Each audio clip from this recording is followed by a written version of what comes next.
Hello guys, welcome back to Fanfic Dojo. Today we will be listening to What If Naruto Was King of Sea and Build His Harem Part 1. A group of 4 individuals were currently jumping from tree to tree, at a relatively high speed on the road between fire and wave countries. It had already been 3 days ever since their mission had started and they were quite close to their destination now. Anko cursed silently in her head as she looked around and then at her teammates for this mission. The Council, in its infinite wisdom, had deemed that a spying mission in Kiri was necessary, in order to make sure of their intentions in the upcoming war between the Leaf and its enemies. This was undoubtedly an S-rank mission, since they were infiltrating the Bloody Mist and had for only orders to see but not be seen. This should have been a Jonin and higher level only mission, however, strangely enough Anko was the only Jonin in her team. She had been assigned with a team of 3 freshly promoted Chunin, the former Team 9. Even so, this still could have worked, since they were all trained by Guy, Konoha's taijutsu specialist. There was no doubt about their skills as shinobi. No, there was something else that was bugging Anko. What really made her blood boil was the reason behind this team selection. They were all expendable, her included. Anko knew the village never really forgave her for her former master's betrayal. Orochimaru of the Sannin left them more than 20 years ago, but it still affected her, just as his damn cursed seal. The mark was still there, just to remind her that she too was one of those he experimented on. Next were her team members, Team 9. Contrary to all the other teams of rookies that recently graduated from Genin level, none of them were children of council members or heir and heiress of a noble clan of Konoha. Lee and Tenten were orphans while Neji was a member of the branch side of the Hyuga clan. With the exception of Anko, the village was not willing to lose any more Jonin than needed and sent out a team of expendable Chunin with the Snake Mistress. Anko tried to remember how things turned out this way, the current state of the village or the war. Thinking about it, she knew everything changed after the disappearance of Uzumaki Naruto, 15 years ago. Everybody knew he was dead, but since there was no body, he was only declared Mia. The Sandaime changed after that. Seeing the villagers cheer for the death of the little boy was too much for him, and after 5 years, he simply decided to step down from his position again, and this time for good, since he left the village the very next day after announcing his retirement. Hiruzen left 3 possible candidates' names for his successor, Jiraiya, Tsunade and Kakashi, but to everyone's surprise, none of them seemed really enthusiastic to take the job, and Shimura Danzo, an older shinobi from the same generation as Hiruzen, was chosen as the next Hokage.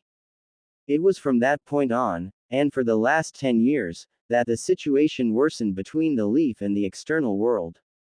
If Hiruzen was a peaceful and gentle type of leader, Danzo was quite the opposite. The man only believed in strength and deemed emotions as utterly useless. As such, and with the cooperation of the council, Konoha was militarized to the extreme.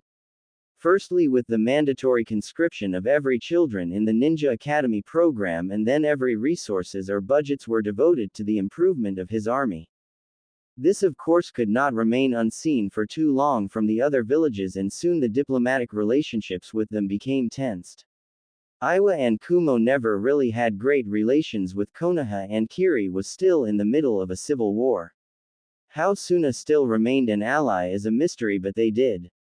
One man though, took advantage of the situation, Orochimaru.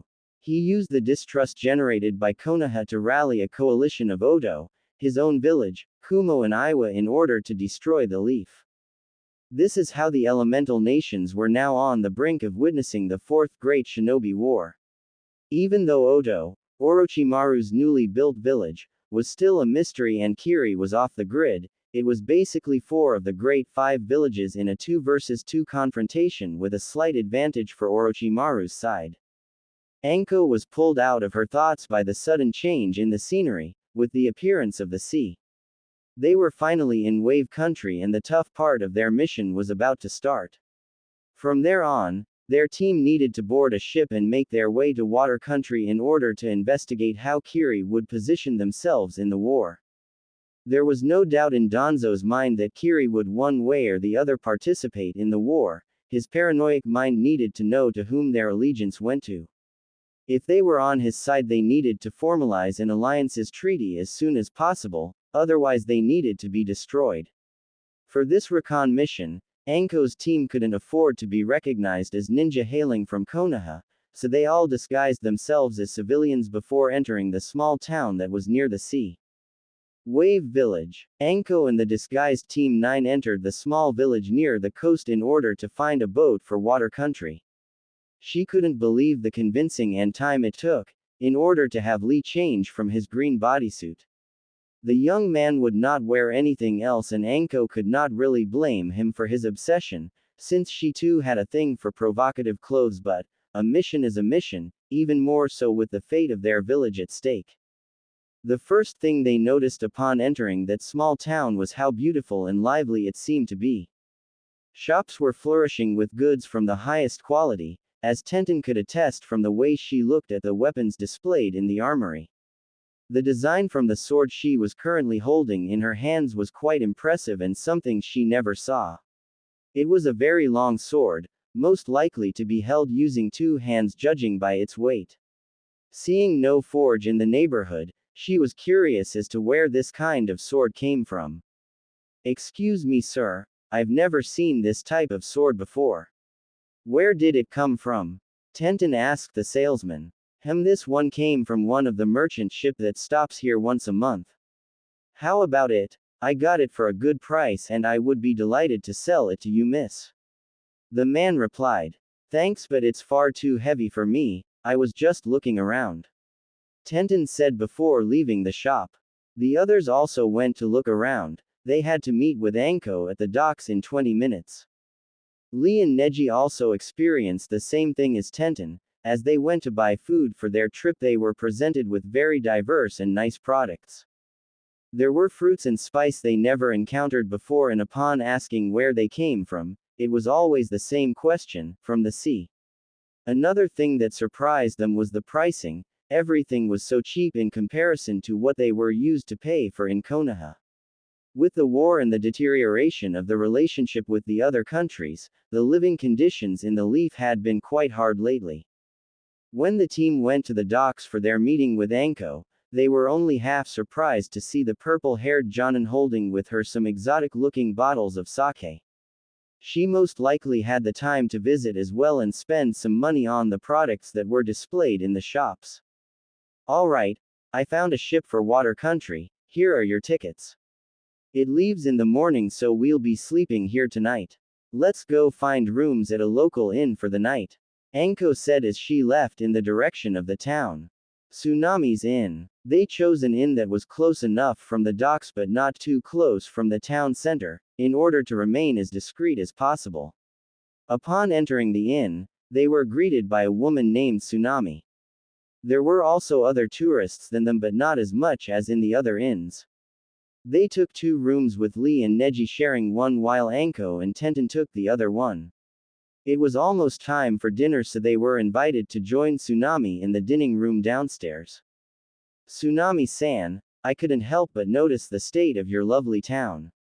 I always thought this part of the elemental nations to be very poor, but from what I've seen since we came here, it's far from the truth, so I was wondering if you could tell me more about it.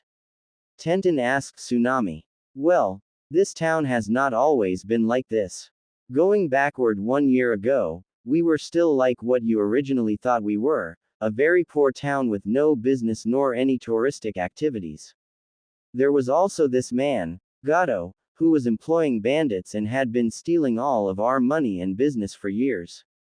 No one dared to oppose him, I even lost my husband because of him.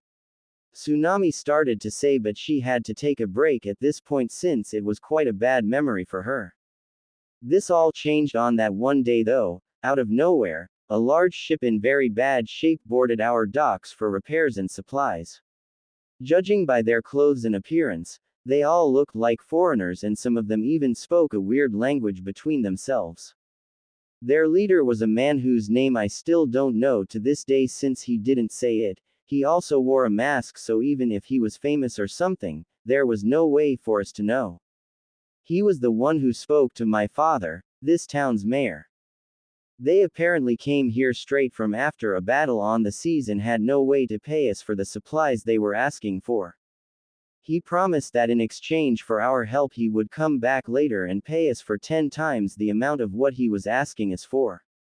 We have a tradition here to always help those who need our help, so even without the promise we would have helped them to the best of our abilities. They left 3 days after their arrival, with the little we could afford to spare them from our own limited supplies. Tsunami continued but was interrupted at this point by Anko. Didn't they wear anything that could identify them as shinobi from a village, like a headband or some mark on their clothes? She asked, wanting to know more about those mysterious travelers. Tsunami thought about it for a second and then simply shook her head before she moved on with her story. By the end of the same week, when Gato came in town in order to take his cut from all of our sales and benefits, he saw that a part of our stock was missing and that no payment had been done for them. When we told him what we did for the foreigners that came earlier, he first laughed at us, saying how stupid we were to have trusted some unknown foreigners. Then, to set an example, he decided to punish us by executing the one who was in charge at the time, my father. Everyone was so scared of him that no one dared to oppose him. I was too scared for my son that I had to look him take away my father. Tsunami took another break. Her fear of losing Inari, her son, was still fresh in her mind. We were all assembled in front of the town hall to witness the execution with no exception. Child, men and women of all age were to see what happens to those who defy Gato. One of his men was about to cut my father's head off when it happened. I couldn't bear to see him kill my father and closed my eyes for only 1 second. When I reopened my eyes it was all over. However, instead of my father, it was Gato and all of his men that were dead. I don't know when, how or what he did, but the man who came by earlier with his ship was back. His companions were back too. They took out all the mercenaries that Gato employed while their leader was dealing with him. Tsunami stopped again, but this time she smiled. From that point on, our village slowly but surely became what you see of it today. The man came back and as promised, he brought back with him at least 10 times the amount of what he borrowed from us. He introduced us to many people as business partners, and a ship like his has been coming here every month with new products and merchants for us to trade with. My father is currently on board of one of those ships with my son in order to visit another town like ours and open new trade relationships for our village. Tsunami said as she finished her tale, still smiling. The Konoha Nins and the tourists that were also listening to Tsunami were deeply surprised by the story of this town. Anko couldn't help but think that it was all too good to be true, but according to Tsunami, the mysterious man didn't even ask for a cut of the profits generated by his intervention. The variety and abundance of the goods he brought here showed that those ships traveled quite a bit. Anko was in no way an expert in trades, but, from what she could see, the sake she bought came from at least 3 distinct parts of the elemental nations that were on the opposite side of the continent. It was getting late and they had to leave the town early in the morning, so Anko decided to call it a night and sent her team to their rooms. She doubted that they would come across that unknown masked character, but left it in a corner of her mind. For better or for worse, this man was definitely someone her superiors would like to meet. On the boat for Water Country, Team Anko left Wave Village early on the next morning as scheduled. They took a boat for Water Country in order to infiltrate and assess Kurigakure's situation and their intentions about the war. They were on a touristic boat, with lots of civilians and only a few ninja to defend the ship. Judging by their clothes and headband, they were from Kiri, Chunin level at best, but Anko knew better than to underestimate strangers, so she ordered her team to remain as discreet as possible and to not draw attention to themselves. The trip would take at least 3 days at their current speed, and the Snake Mistress was already bored out of her mind. She decided to enjoy some of the sake she bought in Wave while the rest of her team was simply resting in their cabins to avoid making unnecessary contact with the ninja that were guarding the ship. The only distraction so far was to see the ever hyperactive Rock Lee being seasick, and even that quickly became boring to watch as well. On the second day of their trip, the ship suddenly stopped in the middle of nowhere. Curious as to why it stopped, Anko and her team, minus Lee, decided to go check the situation on deck. As they arrived, they saw chaos and people running around. Flanking their ship was another ship with a pirate flag. Their men were already boarding the ship and had neutralized the shinobi that were responsible for the crew's safety. Anko cursed as she knew they couldn't use their shinobi skills. They were way too close to Kiri to reveal themselves as ninja right now. The Kiri nins that were supposed to watch the ship were now useless but still conscious, and there was no way they wouldn't notice Anko and her team taking out the pirates. She knew they had no choice but to let it play as if they were mere civilians, at the mercy of these pirates. Those scums were usually only interested in stealing the ship's gold and cargo, so if they were lucky, they would just lose some money and a bit of their pride, but that would be it and they would be able to resume their mission.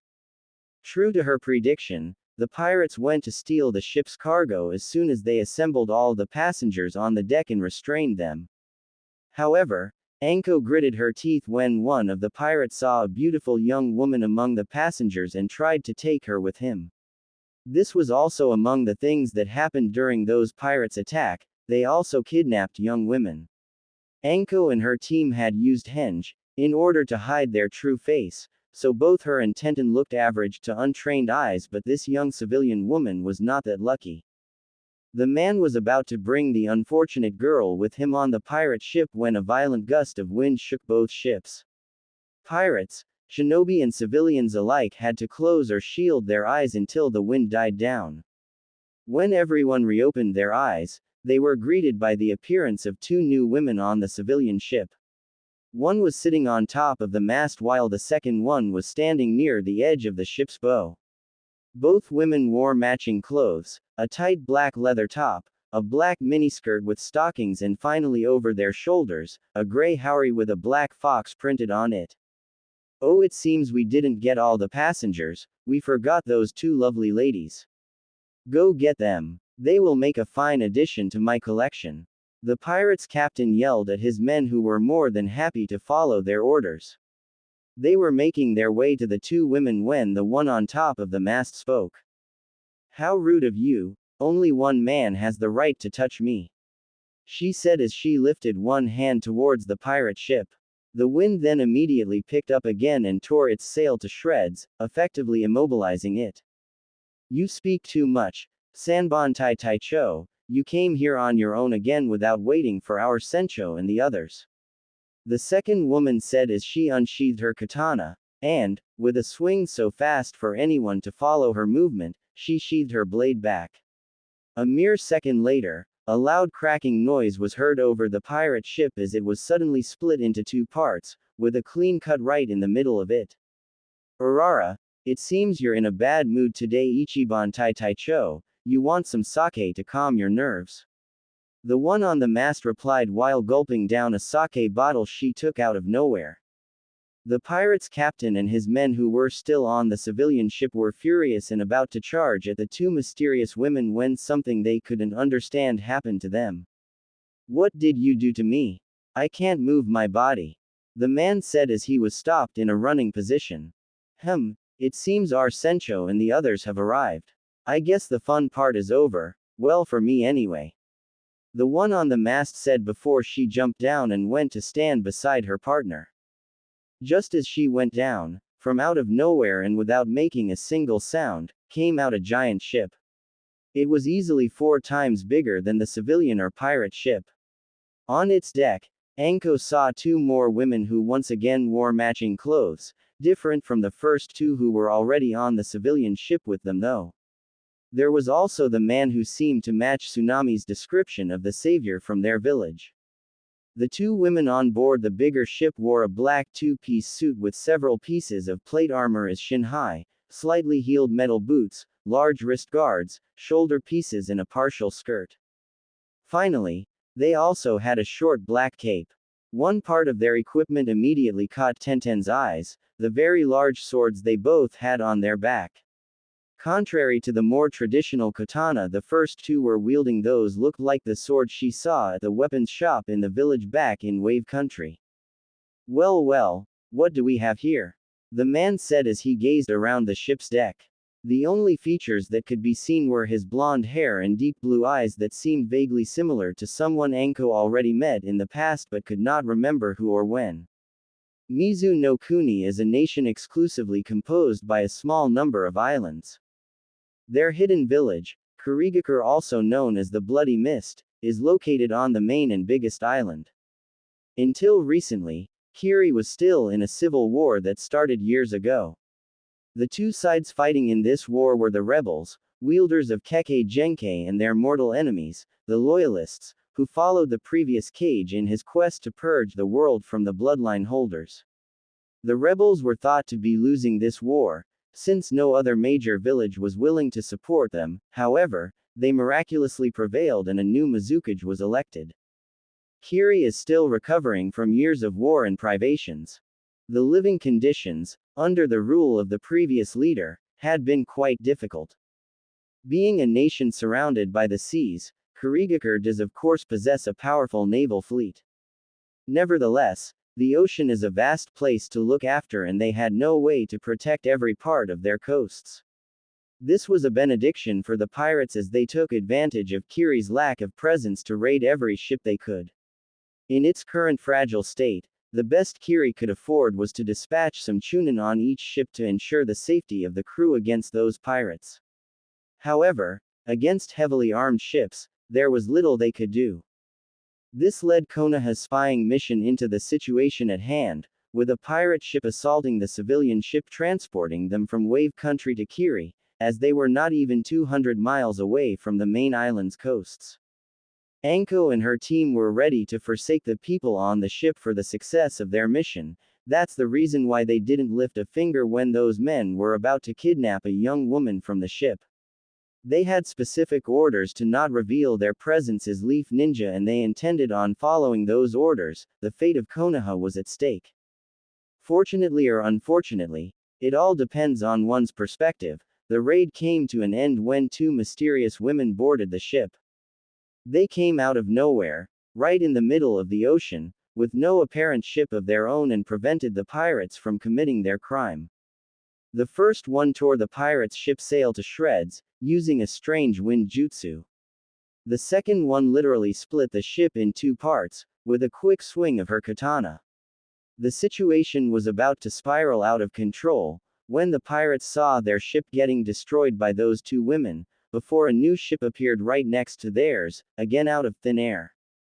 On the deck of that new ship, appeared three people. Another pair of women in armored clothes and a man wearing a face mask that fit Tsunami's descriptions for their savior, gazed at the destroyed ship and the civilian one when the captain spoke. He wore a white jacket with a high collar, a white hakama with a black sash and white zori with black tabi socks. He didn't seem to carry any weapon. Kazuhana, you went off on your own again, a good thing that Mia is always keeping tabs on you. Now, I can already see the results of your fine work against that ship, but can you both tell me how and why this came to be? The man said to the two women of his crew on the civilian ship. Before any of them could answer him, the remaining pirates that weren't on their ship that Mia just sunk interfered. So you're the captain of that ship, that's just perfect. Those two bitches of yours just destroyed my ship, with our entire loot along with it. We will take your ship instead, it looks good enough for me and my men. We'll take the women too, and those two behind you as well, as a compensation. The man said with a perverted look in his eyes. Naruto shrugged and then turned to his two remaining crew members as he gave them a nod. The one on his left side and then closed her silver eyes before turning her head toward the civilian ship. The one who just spoke to us, the two men behind him and three more men in the ship's hold. All of them are barely chunin level, they must have used hostages or something like this to take over this ship. She said, opening her silver eyes again. Anko and her team were stunned. That woman just singled out every pirate that boarded the ship, even those who were hiding in the hold. However, Anko saw that she was also looking at her and her team, as if she knew they were also shinobi but chose to remain silent about it, for now at least. The second woman silently took out her large sword from her back and instantly disappeared. Only a second had passed when she reappeared on board the civilian ship. However, instead of attacking one pirate after the other, it was 3 bunchen of hers that showed up, killing off every targets at the same time, and, from the shouting that could be heard from the hold, it seemed she had been there as well. Once done, she instantly moved back to her captain's side on their ship. What was that? Bunchen no jutsu. No, those illusions dealt real damages to their targets but they instantly disappeared. It didn't felt like the cage bunchen nor any other elemental clones either. Could it be pure speed? Neji analyzed in his mind. Tenten for her part was fascinated by the woman's skills with her broadsword. From her memories of holding that weapon in wave, it felt far too heavy, even for a kunoichi like her, to be held with only one hand. That woman must be quite strong and from her form she was also extremely skilled in the kenjutsu arts. She also took notice of something else though, just as the first 2 women had a black fox on the back of their gray haori, the sword this woman was wielding also had a black fox carved in its blade. Contrary to Anko, none of the Leaf Chunin saw the first woman, who acted like a censor, looking at them and analyzing their reaction to her comrades' actions. Anko knew for sure they had been found out when the woman smiled at her and then turned to her captain, whispering something only they could hear. Naruto's face was still hidden to them, for if they could see under his mask, they would have seen him smirk like he had just hit the jackpot. Naruto tried to adopt a neutral tone and then spoke to the remaining people that had been assembled on the deck of the ship. Ladies and gentlemen, I'm sorry for our late arrival. We have been tasked by Kurigakure to patrol this part of the sea in order to protect ships like yours from pirates. Well, in our defense, they aren't paying us that well, and the ocean is quite a large place as well. Please allow us to escort you safely to your original destination. It shouldn't take more than a day from here to reach the main island. Naruto said. Not at all, your help is most generous and we gladly accept your proposal. If I may ask, are you the one they call the Kuro no Kitsune? The captain of the civilian ship, a retired former Kiri Chunin, asked Naruto. Peef. The one they called Kazuhana couldn't hold her laugh back as she heard the moniker. Naruto maintained a smiling and friendly stature while tick marks appeared on his forehead when he saw her laughing at him. Even the other 3, who appeared to be much more discreet, couldn't hide the small movements of their lips that went into a smiling motion. Ha ha, I don't really know why they did, however, I am indeed the one your people call like this. Naruto replied while scratching the back of his head. As soon as he confessed being the one called the Black Fox, the people on board the ship started to gossip among themselves. All Anko and her team could hear was, hero of the war, and, slayer of the beast.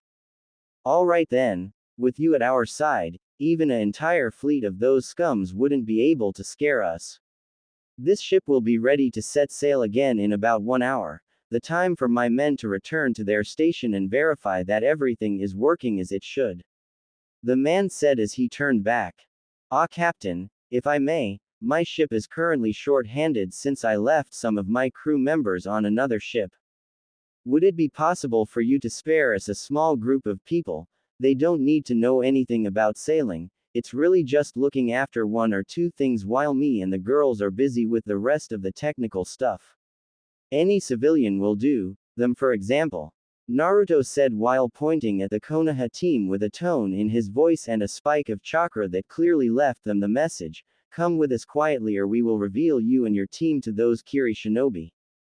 Sure we will go, I always wanted to visit the ship of the famous Kuro no Kitsune. However, we always travel with our entire family, my little brother is sick in his cabin, would it be alright to bring him along with us on your ship as well? Anko immediately said, not letting the captain of her ship say a word before her. Sure, bring him along with you. Mia here is quite a skilled medic so perhaps she could help with whatever is wrong with him. Naruto replied as he turned back to his ship, instantly followed by his 4 crewmates. On Naruto's ship. Welcome on board the Yamato. Naruto said as his guests were coming inside his ship. Lee was brought on board Naruto's ship while the other ship did its maintenance checking. Anko and her team still refrained from doing anything suspicious until they were sure the other ship was out of hearing range. For the time being, they just stayed focused on the people in front of them, the memories of their skills still fresh in their minds. Naruto had disappeared inside his ship with the 2 women he came with, while the other 2 were staying on the deck with the members of Team Anko. Kazuhana took out another bottle of sake and started to drink on her own. Mia had to shake her head at her behavior but said nothing. Anko, though, was quite interested in whatever Kazuhana was drinking, so she went to sit next to her and took out her own bottle before they started to silently share some cups of each other's beverages. Kazuhana was a very beautiful woman with a dark shade of purple hair and deep black eyes. She wore light pink lipstick. Kazuhana displayed a very relaxed personality. She seemed confident in her natural sex appeal and was not afraid to speak her mind. Mia only took a glance at Lee's condition before she knew that he was seasick. She took out some sort of pill from a box she kept in her cabin and made him drink it with some water. The young man was then escorted to one of the guests' cabins to rest and wait for the pill to kick in. Mia was a slender yet shapely woman with fair skin and brown eyes. She had waist-length light purple hair with shorter bangs in a Harem style. She seemed like a very delicate and caring person, despite her previous action in cutting the pirate ship in 2 parts. Naruto reappeared soon enough with the 2 other women at his side. He couldn't help but chuckle when he saw Anko and Kazuhana exchanging drinks like old friends. However, they weren't here on a vacation, so he shifted into his business mode and addressed the Konoha team. Private quarters have been made ready for you and your family, miss. You can put your belongings inside and take a moment to rest before we depart from this place again. You can roam the ship as you please, with only our quarters as an exception. That's all. I'll see you and your siblings when the ship sets sail again. Naruto said as he gestured for them to follow him inside the ship. Naruto's room. The blonde laid in his bed, with his face mask off and staring at the ceiling while pondering about his encounter with the disguised Konoha team. He knew, from his sensor's report, that they were shinobi. He wasn't sure from which village they hailed from. That would be something to find out later on. He would have to be careful too. In the remote chance that they came from Konoha, he would not reveal anything relevant about himself or his wives. Information is power after all. He was pulled out of his musings by the arrivals of both Mia and Kazuhana in his room. The 2 lost no time and took off part of their clothes before they joined their husband on the bed. They snuggled on his shoulders from both sides and simply laid there with him, without saying a word. Where are the other 2? Naruto asked. They're keeping an eye on our guests, Naruto-kun. Mia replied. I see. So, what did you both find out about them so far? The blonde asked again. That woman is most likely their leader. She seemed experienced in the art of information gathering, so I couldn't get anything really useful from her. I can tell from the sake she bought in Wave, and the way the younger girl has been watching our gears and swords, that it was their first time in Wave in a long time. Kazuhana replied, taking a serious tone for once. Thanks, Hana-chan. By the way, what did you show them of your powers before we joined you guys? Naruto replied. Nothing much. I made it look like your normal futon ninjutsu, anyone from Chunin rank above with a good affinity could perform. She said with a shrug. What about you, Mia-chan? Naruto turned to the other woman on his bed. So it's not just Mia or Kazuhana anymore now. She teased him but also knew he was serious, so she moved on with her report. Well, I only took a look at their sick member. From his body frame, I can tell he's most likely a taijutsu type, a good one at that. The girl did seem really interested in our katana. It should be safe to assume she is a kenjutsu or at least weapon specialist. The older woman though, as Kazuhana said, is a bit hard to read. The same can be said about the final member of their team, he hasn't said a word ever since they came on the ship. Mia finished her report. Thanks, Mia-chan. About the naming thing, I have never been ashamed of having you all by my side, I just don't trust anyone besides our group. Information is power, I won't let anyone use you guys against me. Naruto said as he kissed them both on the lips. We know, Naruto-kun. I was just teasing you earlier. Mia said with a smile as he kissed her again. Ah, what about Mikuro Kitsune-sama? Kazuhana purred in his ears. TCH, I still wonder how it turned out like this. I really wanted to draw a black lion for our flags, I absolutely love those. Now everyone thinks it's a fox, you girls even took the exact same design for your clothes and weapons, so I can't possibly change it anymore. Naruto pouted as he remembered the first time his drawing was misunderstood. Furthermore, that moniker, it brought them unwanted attention from the blonde's dark past. Well, I find it really cute, if you want I could even get a tattoo of this on any part of my body you'd like it to be. Kazuhana told him seductively. It was not meant to be cute, damn it. I wanted to instill fear among our enemies when they gaze at our flag, fear not cute. Naruto replied. It's time to get going again, we should go back on deck and meet with the others.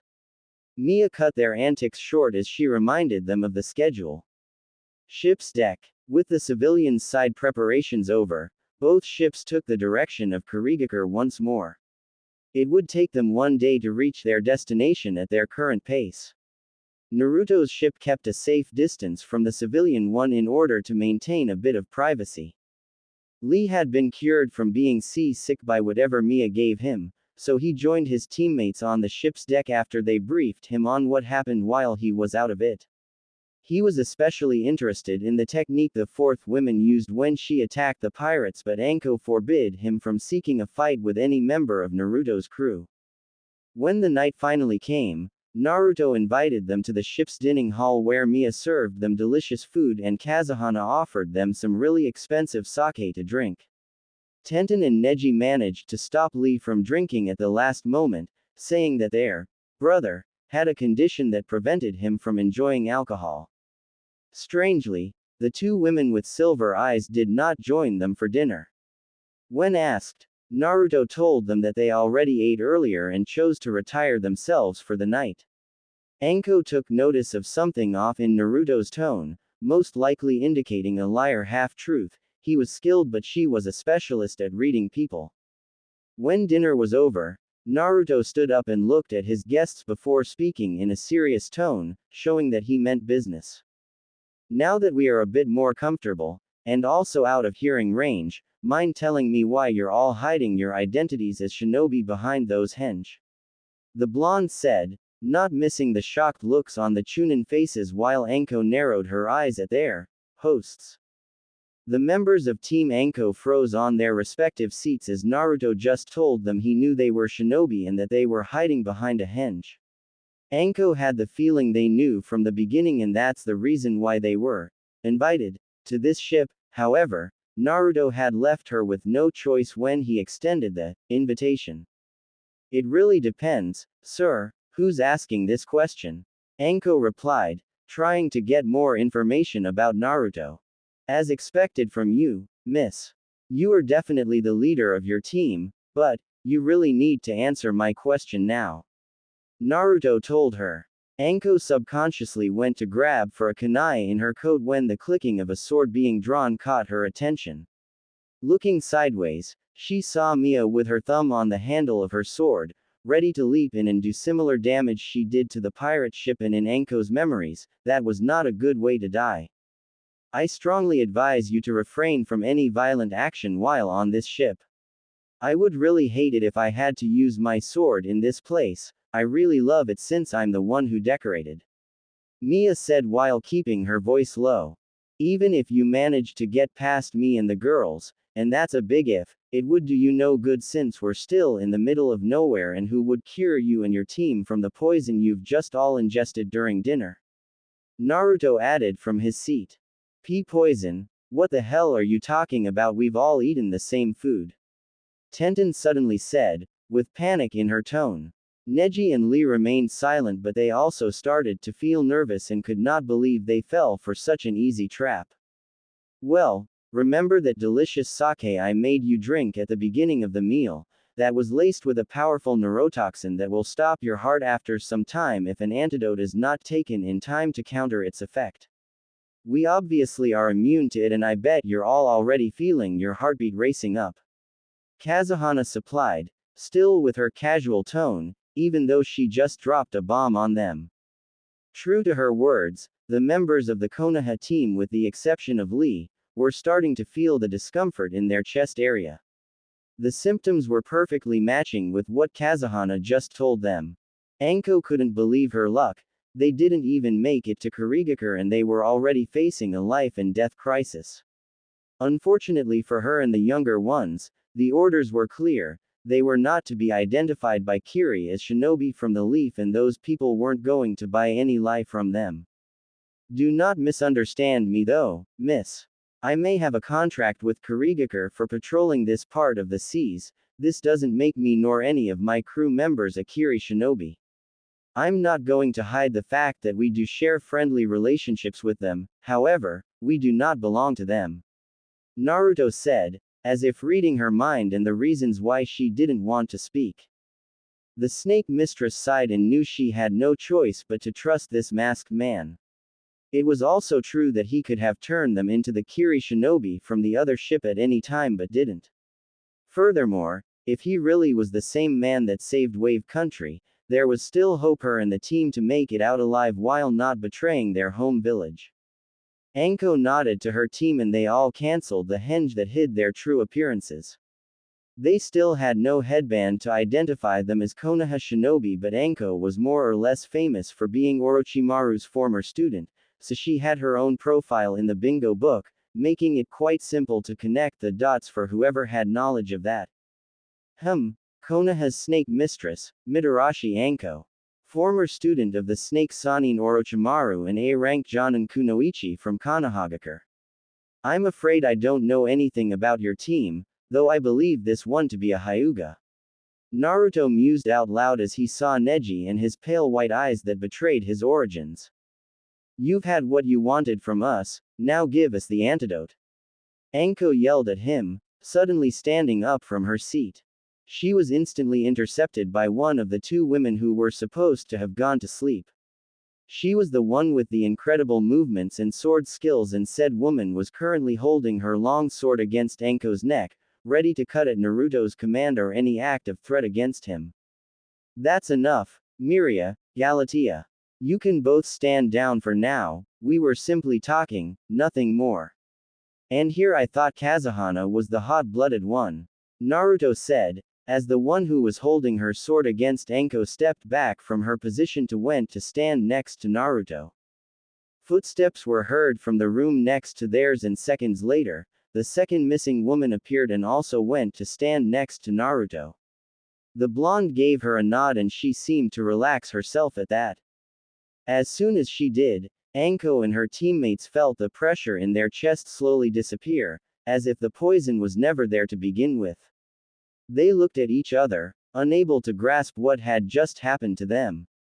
What? How? But I thought we. Tenten was relieved to see the pain in her chest lifted but couldn't comprehend how. Anko, though, knew they had just been scammed by that man and his crew. Nevertheless, the pain felt real and she was curious as to how they had managed to trick her into believing she was going into cardiac arrest.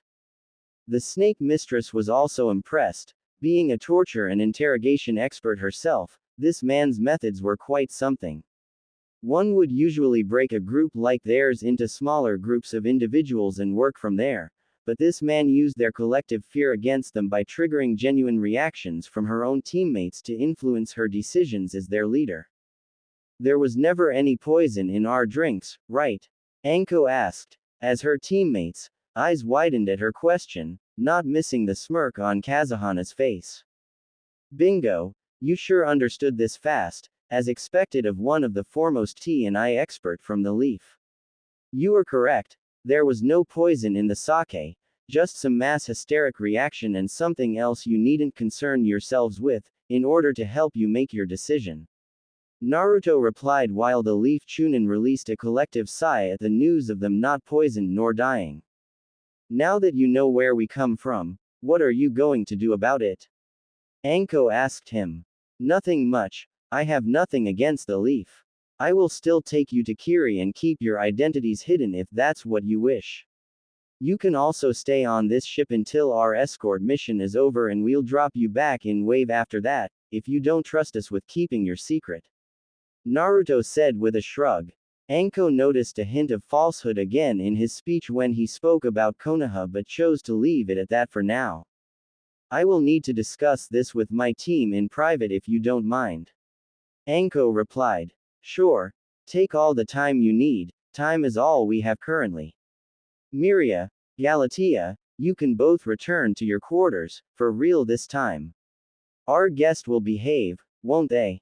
Naruto said, to which the Konoha team eagerly nodded and the two blonde women left the room for good this time. Miria had silver eyes and shoulder-length, blonde hair styled in a razor shag cut that she tied it in a ponytail. As Naruto's other wives, she had a very nice body for a decent height of 5 feet 9 inches. She seemed like the serious type and didn't smile at all.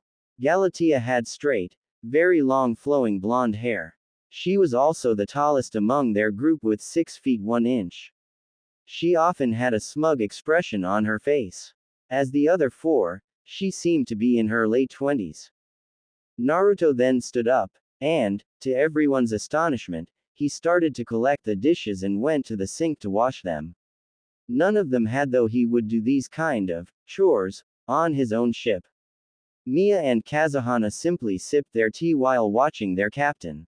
Oh, and before you make a decision, let me tell you something. I know those guys in Kiri, they wouldn't mind you walking in as you are right now and asking questions about their position in your upcoming war. I'm not sure of their answer about that though. Naruto said as he continued working on the dishes. Once done, he silently left the room followed by Mia and Kazuhana, leaving the Konoha team on their own as they started to discuss their options. Main Island's docks. In the end, Team Anko decided to trust Naruto and continued their journey to Kurigakure with him.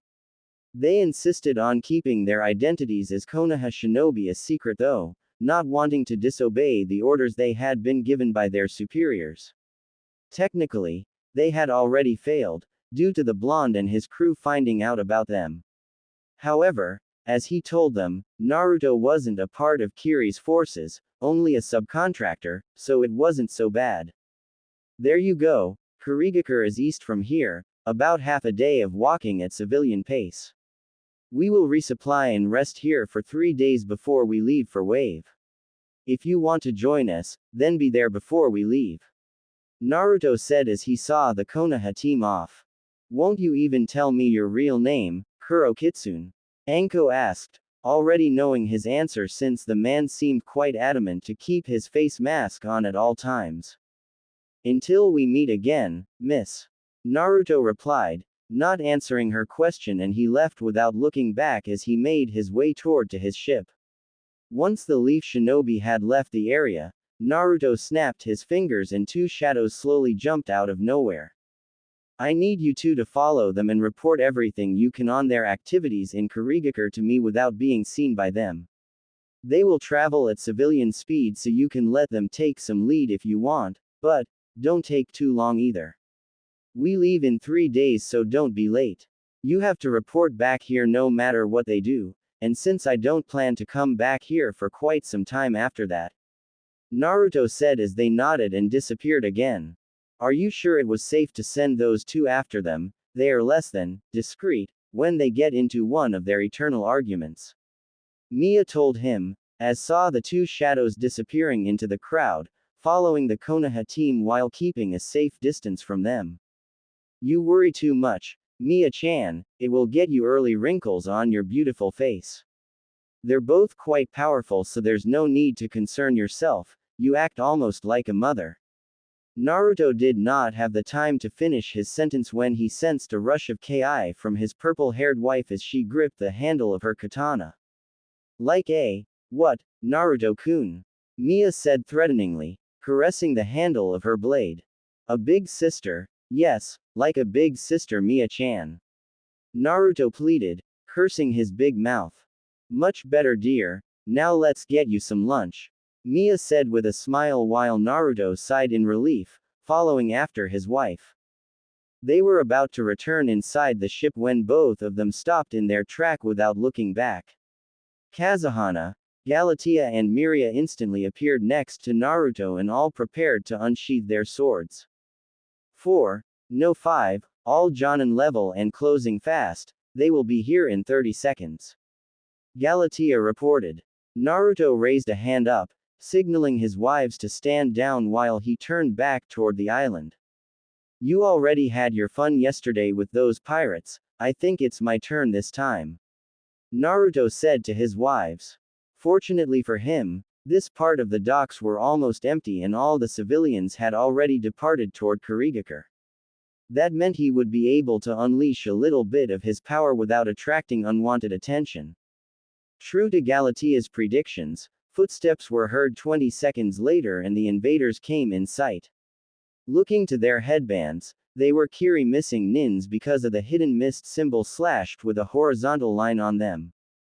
Die, Kuro Kitsune, with your head we become famous for killing a cage slayer, yelled one of them as they approached Naruto's ship. Once again, Naruto sighed as his wives were laughing at him for that moniker. He knew he would have to get used to it from now on. At least, this had the benefit of placing him in the good mood to deal with his incoming opponents. Uzumaki Kenpo. Fu Rin Ka in Zanrai. Naruto said without moving an inch. Lightning sparks started to gather all around his body and not a second later, he instantly phased out of existence, only to appear again right in the middle of the 4 missing nins as he elbowed the first one he met on his way. That one never saw what hit him and found himself propelled backward, his chest hurting like hell as it was lit on fire. One of the missing nin tried to use a sword to cut him, but, to their group's astonishment, the blonde merely blocked his slash using a finger, no armored glove, no hidden blade, just his damn finger. To the others of the assaulting group it felt ridiculous, however, to the one who just attempted the cut, it felt like trying to cut through a rock, maybe even harder than that. Just after that, the 4 started to panic as killing intent started to gather all around them, rendering them all oblivious to their surroundings and comrades. The only one not caught in that strange jutsu was Naruto's first victim. That one managed to take off his Jonin vest and was currently watching as the blonde used moves so fast he couldn't even follow them. The man watched as Naruto mercilessly slaughtered his comrades with moves he couldn't even comprehend.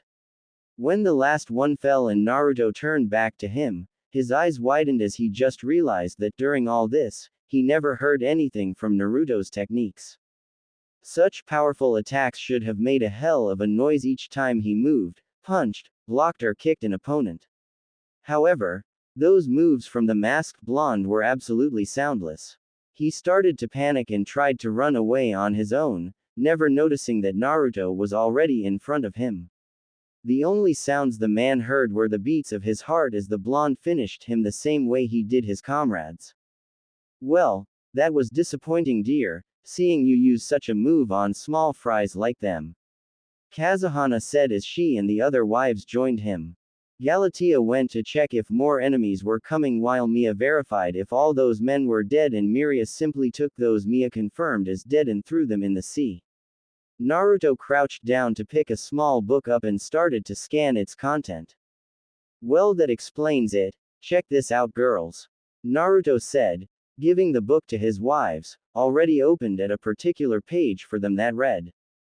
Name, unknown, nickname, Kuro Kitsune, age, 20 to 25, rank, S, status, unknown, at least Jonin, attributes, Kenjutsu S and Taijutsu S, affinities, wind, fire, lightning, earth, bloodline, unknown, description, blonde hair, Blue eyes, see picture. Wears a face mask to keep his identity hidden. Defeated S-ranked Kiri Yondaime Mizukage, Yagura the Jinchuriki of the Sanbi. Action. Do not engage. Bounty. None. Ha ha ha, look at that picture, this is so funny. Mia said as she and the other wives were reading that book. The picture they took was one of Naruto eating a bowl of ramen in a restaurant of Kiri. What are you going to do about this, Naruto-kun? Miria asked her husband. I know who did this. Come, we're going to Kiri. I have an old friend of mine to visit. Mia-chan, you're on ship duty. Naruto grumbled as he left, followed by Kazuhana, Galatea and Miria. Meanwhile, in Kurigakure, a busty redhead sneezed in her office as she felt a chill down her spine. Something wrong, Mizukage-sama? One of her guard asked. Nope. Everything is fine, someone must be talking about me, I hope it's a handsome man. She replied, missing the sweat drops on her guards' heads. It only took 1 hour for Naruto and his group to arrive in Kurigakure. They had gone the same way the Konoha team did, but, contrary to them, Naruto's group didn't need to mask their speed and went all out toward their destination. Naruto did notice the moment they went past the Leaf Shinobi, also spotting his 2 spies following after them. With their current speed, it would take them another 6 hours to get there. Upon arriving into the village, Naruto sent Kazuhana and Miria shopping the supplies for their ship. They were supposed to do it in the port town but had to change place, since Naruto decided to visit Kiri after his fight with the missing nins. The blonde had been less than pleased to see his profile in the famous bingo book. Apparently, someone he knew in Kiri was the responsible for that and he was on his way to meet that benefactor. Galatea went with him as an escort and also as the only person who would easily find the other 2 once they're done, given her godly sensory skills. They were both currently waiting in the lobby of the Mizukage office as the secretary had told them to wait for a little bit. Can I ask you a question, honey? Galatea asked her husband, using her native language. In English. Why? Is there a problem, T-chan? Naruto replied, also using her language. Why are we even here? You always knew this would happen from the moment you declined their offer and yet you seem surprised by the outcome of your refusal. Galatea replied. I know this is all going according to our plan, but I wanted to make sure of something before we move on to the next phase. Naruto said as the door to the office suddenly opened. Mizukage-sama will see you now. The secretary said before leading them in her leader's office. With Team Anko, the Konoha team was still on its way to the Hidden Mist, oddly enough, still with the civilians that were traveling with them on the transporting ship since Wave Country. Anko was once again bored out of her mind as she cursed having to disguise herself as a civilian. Her team seemed to be doing better than her. It seems that having come close to death during their encounter with the mysterious savior of Wave, at least from their point of view, had put their mind back on the mission and they were now 100% focused on it. None of them had noticed the small addition to their group, with 2 more civilian women that tagged along ever since they left the port. Said women were currently in the back of the group, in the middle of a conversation, it seems, since no one around them could understand a word of what they were speaking about. I'm telling you, he is my destined one, the only one who can touch me. The first one said. What are you talking about? You haven't even performed the baptism with him yet, have you? The second asked. So what if I haven't? The same can be said about you too. The first one answered with a smirk. He said that we weren't ready for it yet, and that he's willing to wait for us. The second girl said as she heavily sighed. He doesn't need to be that shy around us, even though he already has 4 other wives. The first added. True, but that's why we came to love him in the first place. The second replied. For once we can agree on something, let's pick up the pace. The first concluded. Both wore large cloak that hid their entire body, so no one knew what they really looked like. Not that anyone really cared, since they were all just a bunch of strangers on the road together since it felt safer to travel that way. Mizukage office. The secretary left them and closed the door behind her after she had led Naruto and Galatea into the Mizukage office. Seated behind her desk was Terumi Mei, Godime Mizukage of the Hidden Mist. She was a very beautiful woman in her 30s with green eyes and ankle-length, auburn hair. Kuro Kitsune, what a pleasant surprise to see you. What are you doing here? Mei asked, upon seeing Naruto in her office. I'm afraid this isn't a social call, Mizukage Dono. Naruto replied in a neutral tone, showing Mei he was dead serious this time. Okay. So what happened? Mei asked, a little surprised by his tone. I came upon this while killing 5 of your missing nins at the port of the main island. Naruto said as he threw the bingo book at her, already open to the section with his profile in it. I see. I suppose you think we have something to do with this, right? Mei said as she closed the book. Her voice had tint of sadness in it and she did not look back into Naruto's eyes. The picture has been taken here in Kiri and I pretty much remember what part of my skills I used in the war that put you in charge of this village, Mei. Naruto said. Seeing her sad made him softer than what he intended to be. I don't know how to say this, but I think you're right. After you refused our offer to instate you and your crew as true members of Kurigakure, some among the council came to see you as a threat. This is all politics. They were part of the leadership during the rebellion and now they are part of this village as well, as council members. I need them to rule in peace and I think this came from one of them. Mei admitted with a sigh. Turning to his wife, Naruto saw Galatea nodding back at him, signaling that she had deemed Mei trustful enough during her admission of not being aware of her council's actions. Galatea was so skilled with chakra detection that she could tell from reading a person's chakra signature if he was lying or not, and it seemed that Mei told him the truth. I understand, Mei. Though I wouldn't be surprised if among those members, there was one or more of them that supports those pirates you've paid me to deal with. That's the only reason I can think of why my presence here would bother them this much, other than pure paranoia. Naruto said. You are most certainly right, some of them had been raiding those ships that belonged to Yagura in the past, during our civil war.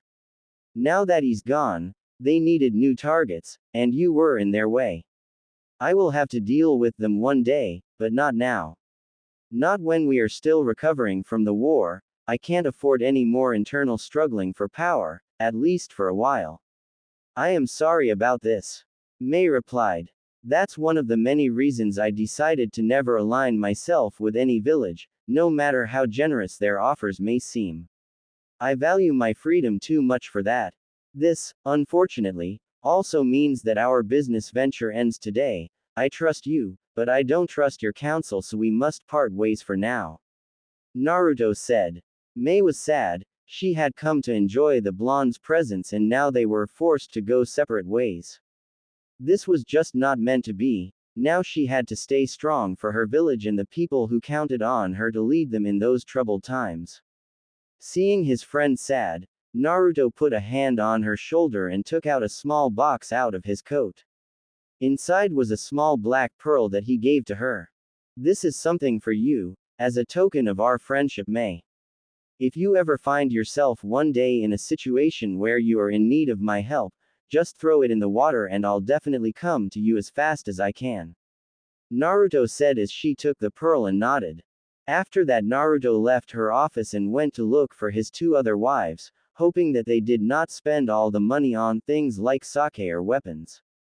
Back on the Yamato, Naruto did find Miria and Kazuhana a bit too late, as the two had already spent a sizable amount of money on sake and weapons before he could locate them.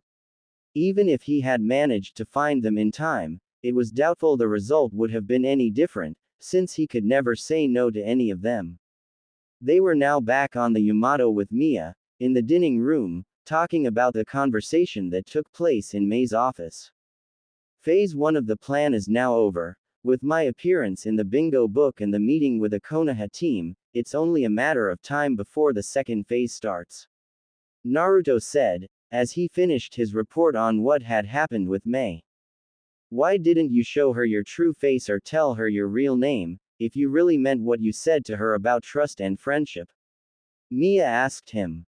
Besides you four and the other two tagging along with the Konoha team right now, there is no one else I could trust with my identity. Mei has shown she values our friendship to a certain extent, but above all that, she values her village even more. Naruto replied. Well, that's understandable. She did fight hard to get where she is right now after all, and she also has a lot of people looking up to her too as the leader of her village. Miria said. Anything else of note happened during your visit, Naruto-kun? Kazuhana asked, already a bit drunk with the sake she just brought in Kiri. Nothing much, really, Naruto started to say before Galatea interrupted him. He gave Mei a new picture of him for her to replace the old one in the bingo book. It's that photo with him destroying the bridge in Wave. Galatea said as Naruto nervously scratched the back of his head with a forced smile on his face. I thought that if I am to have a profile in that damn book, I'd rather have a more badass picture of me in there, you know, to scare the competition away. Naruto confessed. But I really thought the previous one made you look so cute. Kazuhana said, making him pout. Alright, let's move on please. So we're leaving Water Country after this? Mia asked. Yes, I have no doubt they will take the bait, so we'll be quite busy with them once Phase 2 is activated. Naruto replied. Are we supposed to wait here for 2 days, for Stella and Rana to come back with the Konoha team? Galatea asked him. I know of something really fun we could all do during those 2 days of waiting. Naruto said with a smirk while looking at his 4 wives. Water Country, around the secondary island northwest of Kurigakure. Naruto had moved the Yamato from the mainland to a remote island located northwest from Kiri. He had decided to leave behind him one last gift to Mei, the eradication of a pirate stronghold one of his merchant ship had found out by accident during a visit to Kiri. Pretty sure some of you were expecting or even hoping for another outcome smiley face. According to Mei, this island had been abandoned quite some time ago, due to the lack of natural resource it provided. This in turn allowed those pirates to make it the ground base for their activities and operations in the area. Since most of their income came from the raids, they didn't really feel the need to concern themselves with issues like natural resources in the first place. The Yamato was currently cruising in a circle at slow pace around the island, trying to keep a safe distance from it, to avoid early detection. The pirate ship, which served in the attack on the civilian ship that Naruto escorted back to Kurigakure, most likely came from here as well. The report gave an estimate of 20 ships into the pirates' hands, making it approximately 600 men in the enemy ranks. The odds seemed less than favorable for Naruto and his reduced crew of 4 women and himself with more than 100 men for each of them to fight on their own. Despite those odds, they seemed quite relaxed as they stood on the deck of the Yamato. 746 contacts, most of them are ranging from civilian to Chunin level. I can also sense the weakest of them are concentrated in the center of the island. There are a few of them with Jonin level also staying in the center, but nothing close to a threat for any of us. Galatea announced as she took out the claymore she held on her back. As expected from you, Shingen no Galatea, you can feel all this despite the distance. Miria said as she also prepared herself and drew out her own claymore. Both of them closed their eyes and started to gather their yuki. Once they reopened them, their eyes had turned yellow instead of their natural silver color, signaling that they were battle-ready. Should we take down their ships as well, Naruto-kun? Mia asked her husband as she prepared her katana as well. Leave them be for the moment. We will concentrate everything on the men first. Naruto replied before turning to Kazuhana. Everyone is ready. Hana-chan, you may begin. Naruto said to her as Mia, Galatea and Miria all came closer to him. Well, let's go then. Kazuhana replied as she too joined the group and then lifted a hand. A gush of wind suddenly appeared around them and took them toward the island. On the island, The arrival of Naruto and his group on the island's beach created a sandstorm, due to Kazuhana and her wind powers combined to the sand that laid there. This caused every single pirate on that island to spot them, and an alert that could be heard throughout the island was launched. The group separated in 3 subgroups, with Mia and Kazuhana forming a pair, Miria and Galatea forming a second pair, and finally Naruto going on his own. The purple-haired beauties went to the ships while the blondes stayed on the shore. The pirates came out of absolutely everywhere. Naruto had made sure to start the attack at dawn, a strategic time where they would most likely be all there and sleepy. Sleepy they were, as Naruto's group started to slaughter them left and right with no true resistance. With Mia and Kazuhana, as they landed on the first of the 20 pirates' ships that were stationed in the area, Mia and Kazuhana started to raise hell for their crews as both unleashed their powers on the unfortunate fools. Ikoros, Shinso, Mia said as her blade glowed white, and then with a single swing, she cut everything down in a 100-meter radius, including the ship's mast.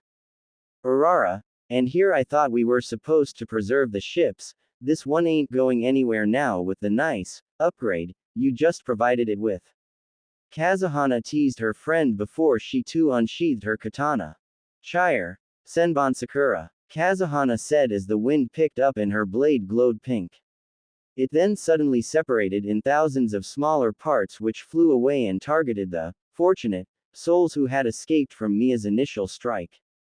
They went on like this from ship to ship, with Mia performing the initial strikes while Kazuhana took care of those who were lucky enough to escape the first hit, never letting a single survivor in their wake. With Miria and Galatea, the 2 blonde had to deal with those who had set camp on the beach, which basically meant half of the enemy's forces. Kazuhana had dropped them right in the middle of their camp, and they were also in the midst of releasing some of their hidden strength. Kori no Sakai, Galatea announced as every men running toward them in a radius of 100-meter froze on their spot, unable to take another step. She then used her blade and started to kill off those closest to her position. I see that your perfect control over Yuki not only serves as a good sensor tool but also allows you to physically manipulate those around in a certain distance, Galatea. Miria said as she too started to release her powers. Kamikakushi, Miria called as she instantly disappeared from her position beside Galatea. The field was soon covered with replications of Miria's as she appeared in front of every man that had been caught by Galatea's trap. The same thing that had happened on the civilian ship took place again, as those men were all cut down by Miria's illusions. As expected of you, Gene no Miria. You certainly live up to your moniker, Galatea said to her partner. With their combined powers, the men from the ground camp stood no chance, and, as their harem sisters, they gave no quarters to the enemy and no survivor was left alive.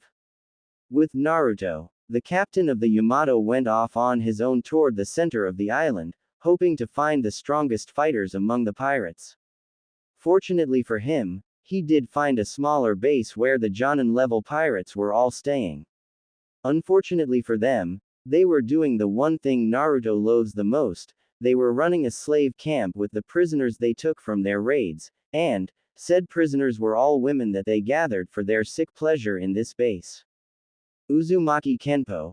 Fu Rin Ka in Zanrai. Naruto yelled, getting the attention of every enemy that was inside that base. Needless to say that no one with a penis was able to leave that base alive, aside from Naruto of course. On the beach, the 4 members of Naruto's crew had assembled on the shore as they had finished their respective tasks. The ships had been cleaned out of their previous occupants and the ground camp had been evacuated from all its inhabitants. They first had been surprised when they felt a level of killing intent rising to godly levels near the center of the island, meaning Naruto had found out something that was most likely not to his liking. They then understood why, when he came back with close to 100 women, all in shock at what they both were subjected to and what they saw Naruto doing to the men responsible for their suffering. Naruto had thought that the ships would be a good way to move those women back to Kiri, where they then could be returned to their families and loved ones. However, Seeing the state of those ships after Mia and Kazuhana had their fun, he sighed and then moved toward the sea. Ninpo. Kuchio's no jutsu. He called out as a pack of whales emerged from the water. How may we serve you, my lord? One of the creature asked him. I want you to tow 4 ships and safely escort those women back to the main island's port. Naruto answered and then turned back to the women. He summoned a case and opened it. Inside was a load of money that was evenly distributed among the women. Please board 4 of those ships, they will lead you back to the mainland. Here is some money for all of you, to cover additional travel expenses if you need to go somewhere else from there in order to go back to your homes. Naruto said. When the 4 ships departed, Naruto turned back to his wives and smiled. Let's go back too, we have to meet with the others tonight. This isn't what I had in mind when I said we'd have some fun, but I'm still glad we came. He said as they smiled back at him and went back toward the Yamato. Naruto and his group had joined up with Team Anko the night following their attack on that pirate's base in Water Country. His 2 spies had returned as well, acting as if they were coming back from a business trip on another part of Water Country. They also had 2 other guests coming with them, as Inari and Tazuna, Tsunami's son and father, were really returning from a business trip in the area. Everyone was currently on board the Yamato, for a 3 days trip that was leading them back to the village in Wave Country. It was now lunchtime and Mia had once again prepared the food as the other wives weren't that good as cooks. Kazuhana was more specialized in drinks. Galatea and Miria were barely eating anything due to their particular morphology, while Rana and Stella were quite clueless in a kitchen. Mia loved cooking, so everyone was happy with that setting. The Konoha team, mostly the younger ones, were a bit skeptic when it came to the first bite. The memory of their last meal on board the Yamato was still fresh in their mind. They still didn't know how Naruto managed to trick them into believing they were going into cardiac arrest. However, seeing how Inari and Tazuna, being civilians, were eagerly devouring Mia's food, they dropped their guard and enjoyed the meal as well. So Anko-san, how was your visit in Kurigakure? I think you have your answers about them taking part or not in the war. Naruto suddenly asked the leaf Kunoichi, making her choke on her food. How did you know about our mission? She managed to say, as she regained her composure. Well, it wasn't that hard to guess once I knew where you came from. There was also the fact that you were dead set on keeping your identities a secret. Everyone knows that war is coming at your doors, against your old buddies from Kumo and Iwa. Your only choice to win this war is to ally yourself with Kiri, in order to make it a 3 major villages alliance against 2 since Suna is with you on this. You had to be discreet about this, so in order to not raise any suspicion, your team was sent to investigate first, before anything could be officially initiated. Naruto said, taking a break to study their reaction, and he wasn't disappointed. The Konoha shinobi were amazed by his accurate analysis of their situation. So, how close am I so far? Warm or cold? Naruto asked after a few seconds. You're damn hot, if you want my opinion. Anko instantly replied, knowing full well the double meaning of her answer to him. It got the result she wanted as 6 pairs of hands instantly stopped moving their fork and spoon, while 6 pairs of eyes latched onto hers. She couldn't help but grin, when she felt the intense glare from all the women of Naruto's crew on her. Quite forward, aren't we? I'm afraid to say I'm already spoken for. Naruto told her with a chuckle as he saw his wives and fiancés resuming their meal in a strange silence. From what we've seen, they are not in a position to participate in another war. Their economy is pretty bad and they already lost quite a bit of their former army during that civil war of theirs. My opinion will be transmitted to our council, what they do with it is up to them. Why are you asking anyway? I'm pretty sure you already knew all that. I've seen your ships come and go all around Kiri, so you must already have a pretty good grasp of their current situation as well. Anko said. Well, that was true until yesterday, when I cut all ties with them. Before you ask, Here is why I cancelled my contract with them. Naruto replied, taking out the newly edited bingo book. That version had been updated with the new picture of him. The book had been opened to his page for everyone around the table to see the information mentioned about him. Anko took a moment to study his profile and then gave him back the book. Pretty impressive. You're the one who took Yagura down. How did you do it? Fighting a Jinchuriki and winning is no small feat. Anko asked him, still trying to fish out information about the masked man. What's a Jinchuriki, sensei? Tenten interrupted the conversation, as she didn't understand the meaning of that word. Anko sighed and was about to say something when Naruto cut her off. Jinchuriki, literally the power of human sacrifice, are human beings that have biju, or tailed beasts, sealed within them. They exhibit extraordinary powers, and in some cases are even more powerful than their tailed beasts, because they have the intelligence to use their beasts' powers effectively. The Jinchuriki are typically lonely people, viewed by those around them as the tailed beasts that had been sealed within them, leading to prejudice and being hated and feared. The blonde replied before Anko could. I believe each major shinobi village always had at least one Jinchuriki at their disposal, ever since the Shidaime Hokage gave them away to the other villages as an act of good faith. How come you don't know about your own Jinchuriki, girl? It was my understanding that Konoha had the Kyuubi and that it was sealed into a child that should be around your age. Naruto asked Tenten, without missing a bit of Anko narrowing her eyes at him, after she heard him disclose one of their village's most hidden secret. The knowledge about Jinchuriki and Biju has always been a highly classified subject in Konoha, only shinobi above a certain age are aware of the whole thing. I'm not supposed to openly discuss about them with the younger generation, it's a crime punished by death. Anko replied. The current flow of the conversation didn't please Anko, so she tried to change the subject, completely forgetting that Naruto never answered her about his fight against Yagura. So, now that you don't work with Kurigakure anymore, where will you go? She asked Naruto. Kiri did represent a big part of our trade agreements in the elemental nations, however, it wasn't the only one. We will continue to strive using other parts of the continent such as the lovely town in Wave Country. Naruto said, seeing Tazuna nod in gratitude at him. The conversation then turned to more trivial subjects and shinobi matters were left aside for the remaining of the trip. Konohagakure, Council Chamber. The journey from Wave Country back into Fire Country and then to Konoha had been less eventful than the other way around for Team Anko, as their leader now stood inside the council chamber. The Kunoichi was currently being debriefed by her superiors as they were going through the report she wrote about the mission in Kurigakure.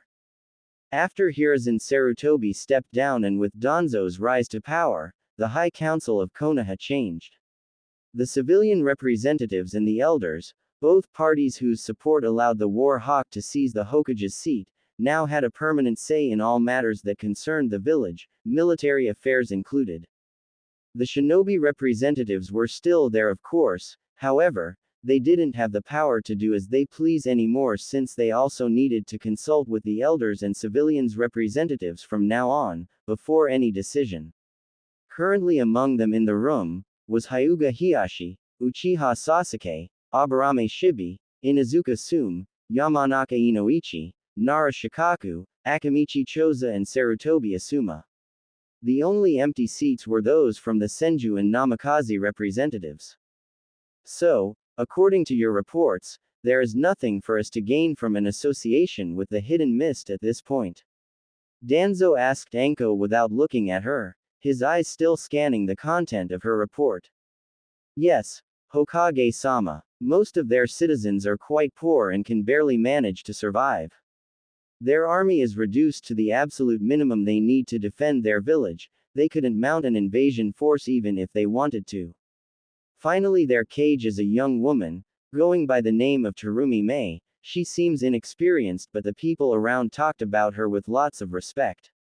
Anko replied, not missing the reaction from most of the males inside the room, not believing that a woman should be allowed to become a cage.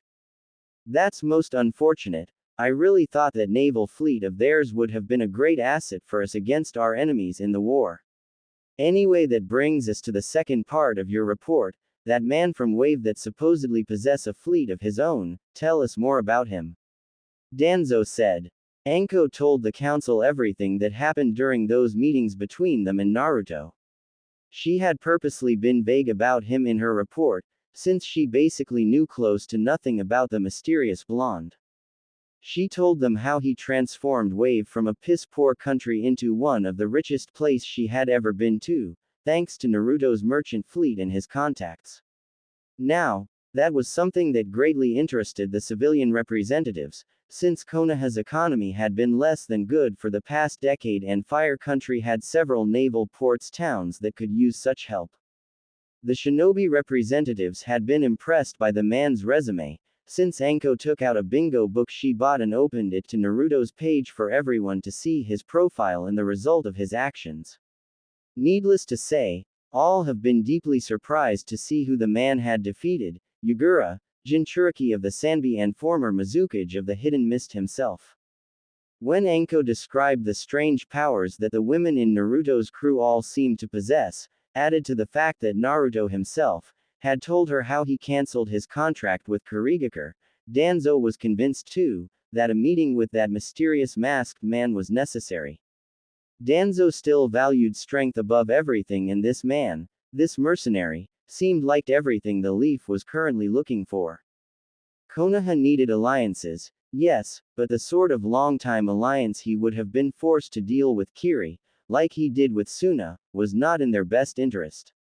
Sure, they would get military help, when asked for, but they would also have to provide assistance if the situation was reversed. Added to the fact that those kind of alliances were meant last over time, it was less than favorable in his book, as far as Konoha's freedom of action was involved. However, there was still the matter of convincing that man to work for them. Everyone knew that it wouldn't be an easy task. He didn't struck them as someone who would move solely based on the economic factor of the equation, being quite rich already. They needed to present that man with an incentive to come work for them. Danzo suddenly thought of something and signaled an Anbu to his left. Summon the other members of Team 7 in this room immediately. The Hokage announced. What are you thinking about, sensei? Uchiha Sasuke asked his mentor. It was a well-known fact that Sasuke, additionally to being part of Team 7, had been tutored by Danzo in the shinobi arts throughout his career. You and your team will take the mission to go recruit that man into our ranks. Haruno Sakura, like her mother once was, is our best seduction expert. Considering the fact that the man seems to enjoy having women around him, with his all-women crew, I think she is what we need for that mission. You, on the other hand, will go and impress that man with your skills. I'm sure that above money, he will come to value power, like us. Danzo replied to his apprentice. The Uchiha was pleased by his master's reply and from having his ego stroked in front of the whole council. Team 7 had arrived during Danzo's explaining, and, when they were told of their next mission, Sakura could see the pride in her mother's eyes. Haruno Yuko is a former Konoha kunoichi and seduction expert, now a member of the civilian representatives since she married a rich civilian man that, mysteriously, died a few months after their marriage. The other members of Team 7 were Sai, an orphan that came out of Danzo's previous shinobi training program, and Hitaki Kakashi as their senior jonin, since Sasuke had already received the title due to his proximity with Danzo. Some among the shinobi representatives and Anko couldn't help but sigh at what they were seeing. For Danzo, the end justifies the means. Such a mission would have never been approved during the other Hokage's reign. The fact that a mission this important for the Leaf was openly discussed with the civilian representatives was already a mistake. Anko really didn't want to involve the savior of Wave Country, but she had to follow orders. She took relief in the fact that no matter how skilled the pink-haired bitch may be in the seduction arts, she knew the blonde wouldn't be swayed that easily. She was of course aware of the rumors about Sakura managing to seduce Sasuke, the Hokage's apprentice and Uchiha Saiyan himself. That was something else Anko felt sorry about in advance for what she was going to put the masked blonde through. Sasuke was one of the worst human beings she ever had the chance to meet. He was selfish, arrogant, and thought of himself as being God's gift to mankind. The chances for Sasuke ridiculing himself, and the leaf at the same time, in front of Kuro Kitsune were much higher than the Haruno managing to score with the blonde. The mission was approved nevertheless, with the elders and civilians' representatives' support. It wasn't that hard and there was nothing much the Shinobi Council could do even if they were against it. The mission would start immediately, since Anko was told when they parted ways that the blonde and his crew would remain in Wave for a week before going back toward the sea. By leaving now, they would arrive just in them to prevent them from leaving. Wave Country. Team 7 lost no time as they immediately left Konoha after the council meeting. 3 days had passed since then and they were finally arriving in Wave Country.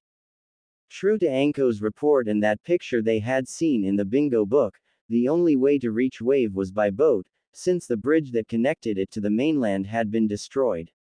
The ruins of the former bridge were still there.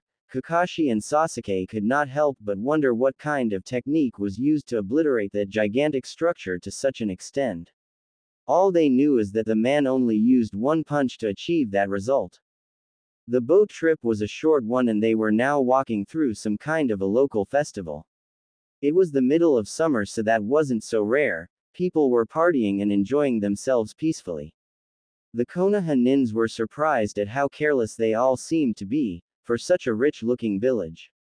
There was no evidence of guards or shinobi around, only civilians with men and women in yukata with children running around the several stands that provided entertainments. Upon asking the people around them, Team 7 learned that it was a festival to celebrate the first anniversary of their village being freed from Gato and his men. Their savior was apparently also in town to attend the festival with his crew. Team 7 smiled at that particular piece of information. They had managed to arrive in time, it seems, and the festival couldn't have been placed at a better time, allowing them to approach their target undetected in order to study him first. Well, at least that's what they thought. Tsunami's Inn. There was an especially big party going on inside Tsunami's Inn as they were celebrating both the return of their savior but also the success of Tezuna's and Inari's trip to another port village like theirs where the two had found new trading partners for them to do business with. Naruto and the girls were seated at a big table with lots of food and drinks prepared for them. They were all enjoying the party, especially Rana and Stella, when Naruto and the four older ones had to suddenly stop what they were doing and looked at each other. Naruto nodded to Kazuhana, to which the purple-haired beauty slowly faded away, blending in the crowd. The party was never interrupted since the blonde and his wives had been quite discreet about this. Not even a minute later, the Konoha team was spotted inside the inn as they went to seat at a table not too far from Naruto's. They saw that Team 7 had made the effort to at least disguise themselves to not appear like shinobi, but they still stood out from the rest of the crowd since in Wave, the people were not that numerous and consequently knew everyone. Tourists had become an usual occurrence, so no one found them suspicious, they just stood out. The party went on for a little bit when Kazuhana suddenly appeared out of nowhere and bumped into Sakura, who was returning to her table with drinks for her teammates. The drinks were all spilled on the pink-haired Kunoichi and she was completely soaked. Kazuhana faked her surprise and started to profusely apologize to her unfortunate victim. "What's going on, Kazuhana?" Naruto asked as he appeared at her side. "I'm sorry, Captain. I wasn't looking and I bumped into this young lady and made her drop those drinks on herself." Kazuhana explained. "I'm sorry for what my companion did. Your clothes are all dirty now. The rooms here and through the entire town are all occupied because of the festival. Let me invite you on my ship where you can take a shower and change clothes, miss," Naruto said as he helped her up to her feet.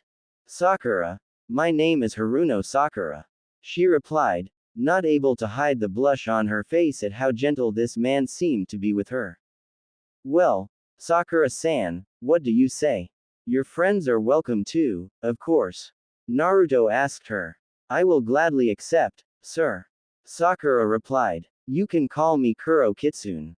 Naruto said, as he and his girls led the way toward the Yamato, with a smirk on his face. Phase 2 is now active, he thought, as they made their way back to the ship. Naruto and his crew had escorted Team 7 back on board the Yamato, where Sakura was given access to a private cabin. The Leaf Kunoichi was taking a shower while her team waited for her on the ship's deck, with Naruto and his women carefully looking after them without being too obvious. She was done quite fast, reappearing all cleaned up just a moment later, much to everyone's relief, since they were all waiting for her to come back in order to start their real mission. There she is. I apologize once again for my companion's actions, she had a little too much to drink and wasn't looking at where she was going. Naruto said, making the first move upon seeing Sakura joining them on the deck. That's fine really. No one's harmed and you even allowed me to use a private room on your ship. It is the biggest ship I have ever been on, you must be quite a powerful man to own such a wonderful ship. She replied, doing her best to sound genuinely impressed while she stroked his ego. She was told that men loved it when women were acting this way. She remembered how well this worked on Sasuke, as she praised the size of his compound or the might of his skills. Thank you. Now please follow me inside and let me offer you and your team something to drink, to compensate for those you dropped at the inn earlier. Naruto said, not reacting to Sakura's attempts in order to seduce him. The Kunoichi frowned. She didn't think her target would be so hard to get to, especially since she took the opportunity to change into one very revealing outfit of hers. She had even tried to bend over a little, revealing some cleavage to the masked man's eyes while talking in a sultry tone, and despite all this, nothing seemed to work. Naruto was not charmed in any way by her and Sakura had to put her seduction attempt on hold for the moment. Team 7 followed after Naruto inside the ship, as the blonde led them to the dining room. They were all briefed about the masked man and how he dealt with Anko and her team when they were offered a drink as well, with the false poisoning and the psychological effect it had on them. They shared a moment of doubt when the time came to drink but had to move on, not wanting to sound suspicious towards their host. After 5 minutes and no signs of being poisoned whatsoever, they finally relaxed a bit and lowered their guard.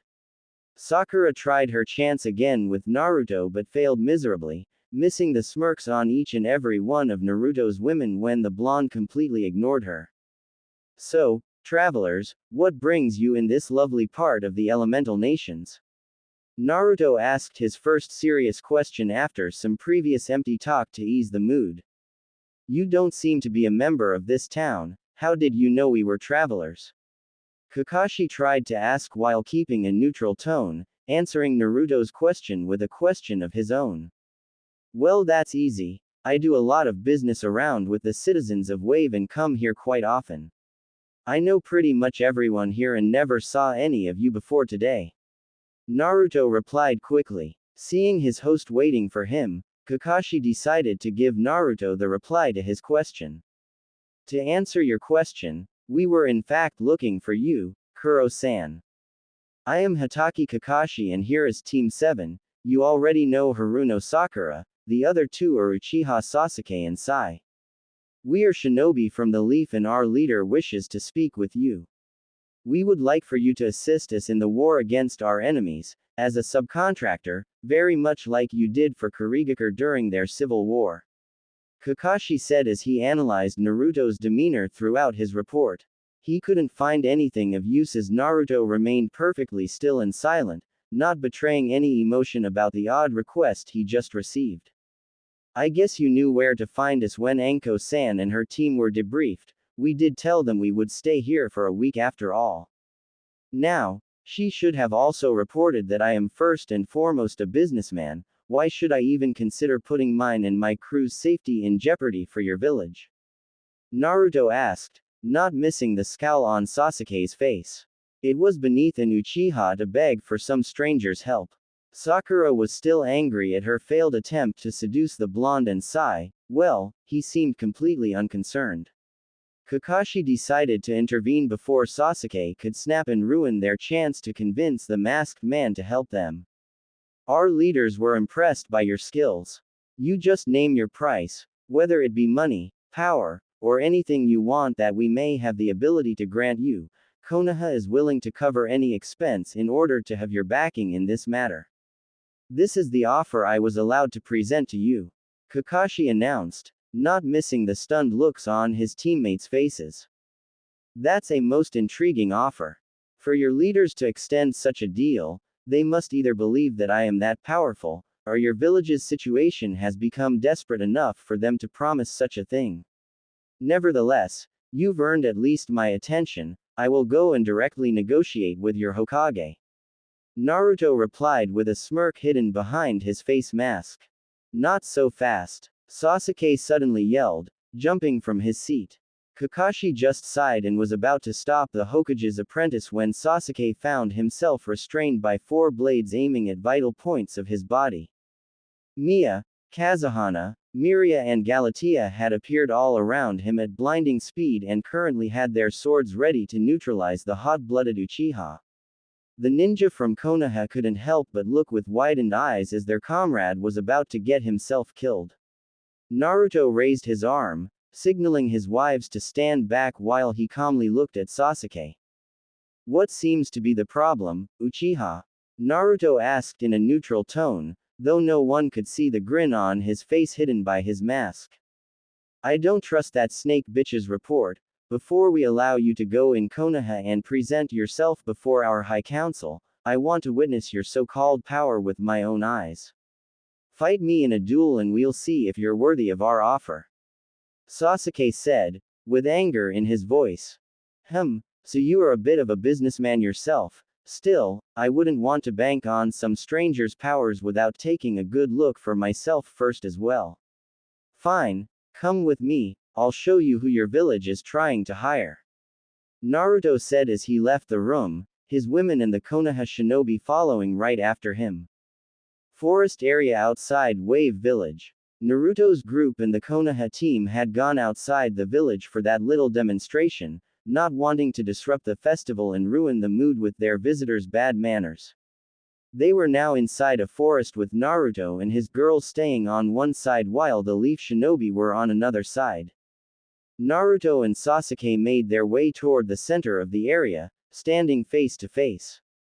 Despite the first impression he had from Sasuke, Naruto decided to be respectful of his opponent and bowed as a sign of respect. His gesture was met with the raven-haired man's contempt, as Sasuke remained in his position and smirked. Seeing the obvious sign of disrespect, the girls from Naruto's side were ready to jump in and kill the Uchiha, but the blonde simply sighed and raised a hand toward them, asking them to stand down for the moment. Alright Uchiha, let's keep this clean, everything goes but no killing blows. Naruto announced as he saw Sasuke going into his Uchiha Taijutsu style, activating his Sharingan eyes and waiting for Naruto to move with a conceited face. I guess we'll go for Taijutsu spar then. Naruto said as he leapt toward his opponent and started to attack him. The blonde was fighting with regular punches and kicks, testing the famed prediction abilities of the Uchiha's Dujutsu. Sasuke clearly showed his mastery in his family style and how it perfectly used the Sharingan to its fullest, not allowing Naruto any openings while placing several hits of his own against his opponent. So that's the famous Sharingan, impressive abilities indeed. Naruto mused out loud as he jumped back, creating some distance with Sasuke but not showing any signs of being tired though. Kakashi and Sai remained focused, knowing that the masked man was only testing Sasuke so far. Sakura though, didn't seem to grasp the situation and started to wildly cheer for Sasuke, completely oblivious to the disapproving looks that were cast on her by the rest of the audience. The blonde then fell into some strange taijutsu stance that none of younger Konoha nins managed to recognize. Kakashi, however, dropped his jaw as he saw Naruto's form, remembering a scene from the time when he was still a genin. That form, could it be? No, that's impossible, but where would he learn it? It doesn't make any sense. were his thoughts as he activated his own Sharingan in order to ascertain the validity of his assumption. Naruto was in a crouching position, close to the ground level, and had his fists raised in front of his face with both palms pointing toward Sasuke. The young Leaf Jonin took the initiative this time and charged toward the blonde, expecting the same result as previously. However, he was quite surprised when out of nowhere, Naruto managed to land a hit on him, and a vicious one at that, considering the cracking sound he heard when Naruto's knee impacted with his ribcage. The pain he felt from that counter was great, but even greater than that was his surprise at not being able to predict his opponent's hit. The women from Naruto's crew couldn't help but smirk at their captain's success, while the Konoha team stood dumbfounded, as they saw their most promising Jonin so easily countered. This didn't make any sense to Sakura and Sai. Sasuke had the advantage just a moment ago, when the masked man couldn't even touch him. Kakashi, however, now knew for sure where he had already seen that fighting style before. There's no mistake about it, that's the Monkey King's fist. Misdirection, the primary ability of that style. No matter how trained a warrior may be, our body is programmed to react in a certain way towards impending threats. The Monkey King's fist uses that flaw in the human body with its highly realistic feints and then allows its users to place critical hits against their opponents. The way that man used his knees or elbows is also a key point for that style. Those are the most effective parts of the body in order to inflict maximum damage. The elite Jonin analyzed in his mind while looking at the fight.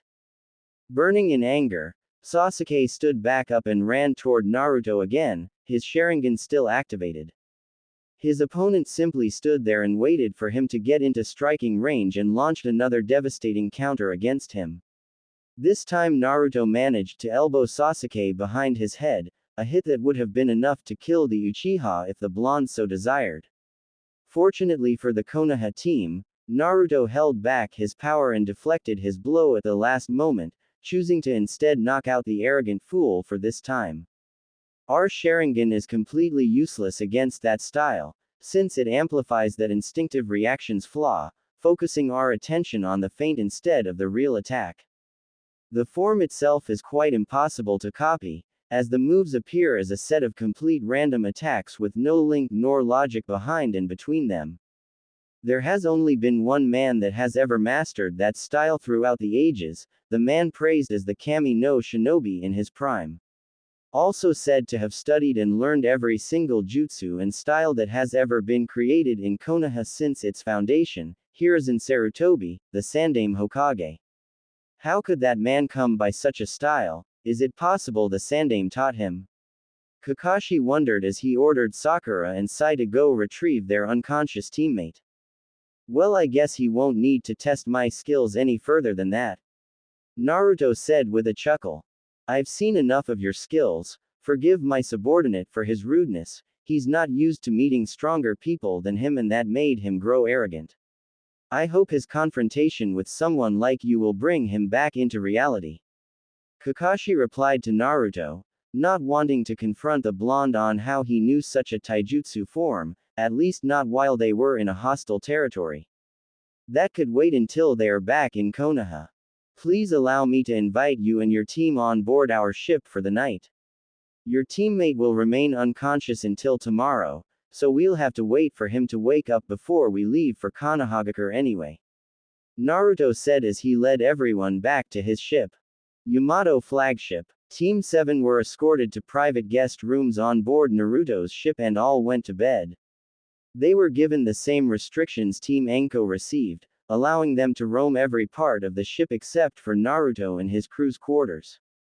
True to Naruto's words, Sasuke remained unconscious the whole time and was put in a cabin where he could rest. Sakura refrained from trying to seduce Naruto again, as the glares she received from the women of his crew and also his brutal fight against Konoha's champion had instilled some fear into her. Kakashi and Sai had also decided to call it a night early and disappeared into their rooms. Captain's room. Naruto was sitting behind a desk in his room, with all the girls around him. His wives often slept in the same room as him instead of going back to theirs, so it wasn't that rare to see them in his room. Tonight, though, everyone was there, even the younger ones Stella and Rana, who usually stayed in their own room. The reason why they held that meeting was to sort out the last details for the plan, since the next day would mark Naruto's first journey back into Fire Country ever since he left it so many years ago. Konoha, it feels like a lifetime ago since I've last been there. Naruto said absent-mindedly. His thoughts were set on a few things he still remembered from his time as a Leaf citizen. The Hokage monument was one thing he could still picture in his mind, the rest was lost to him. He even forgot the crappy apartment where he used to live after he was kicked out of the orphanage.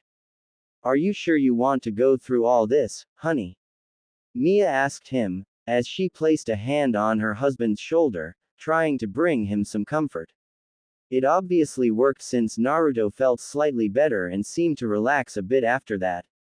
You all know what the stakes are here, I can't afford to back out from this, there's no going back. Naruto replied with determination, reassuring the girls. If that's your wish then so be it, but you should know that the Leaf Jonin suspected something as he observed you fighting that arrogant fool earlier. His chakra signature greatly fluctuated when he saw you use that taijutsu form to destroy your opponent. Galatea reported her findings to the group. Urara, and here I thought that fighting stance was lost to anyone but you and your teacher. I guess some people aside from us still remember those moves. Kazuhana mused. When are you going to teach me that style, Naruto-kun? Rana asked in a childish tone. What? Naruto-kun promised me he would be training me next, wait your turn Rana. Stella said. Naruto had to chuckle at the pair, always enjoying Rana and her spontaneous behavior and reactions while Stella was a lot more reserved and only spoke for herself once her friend rival already did. Would you two stop that? We're in the middle of an important meeting.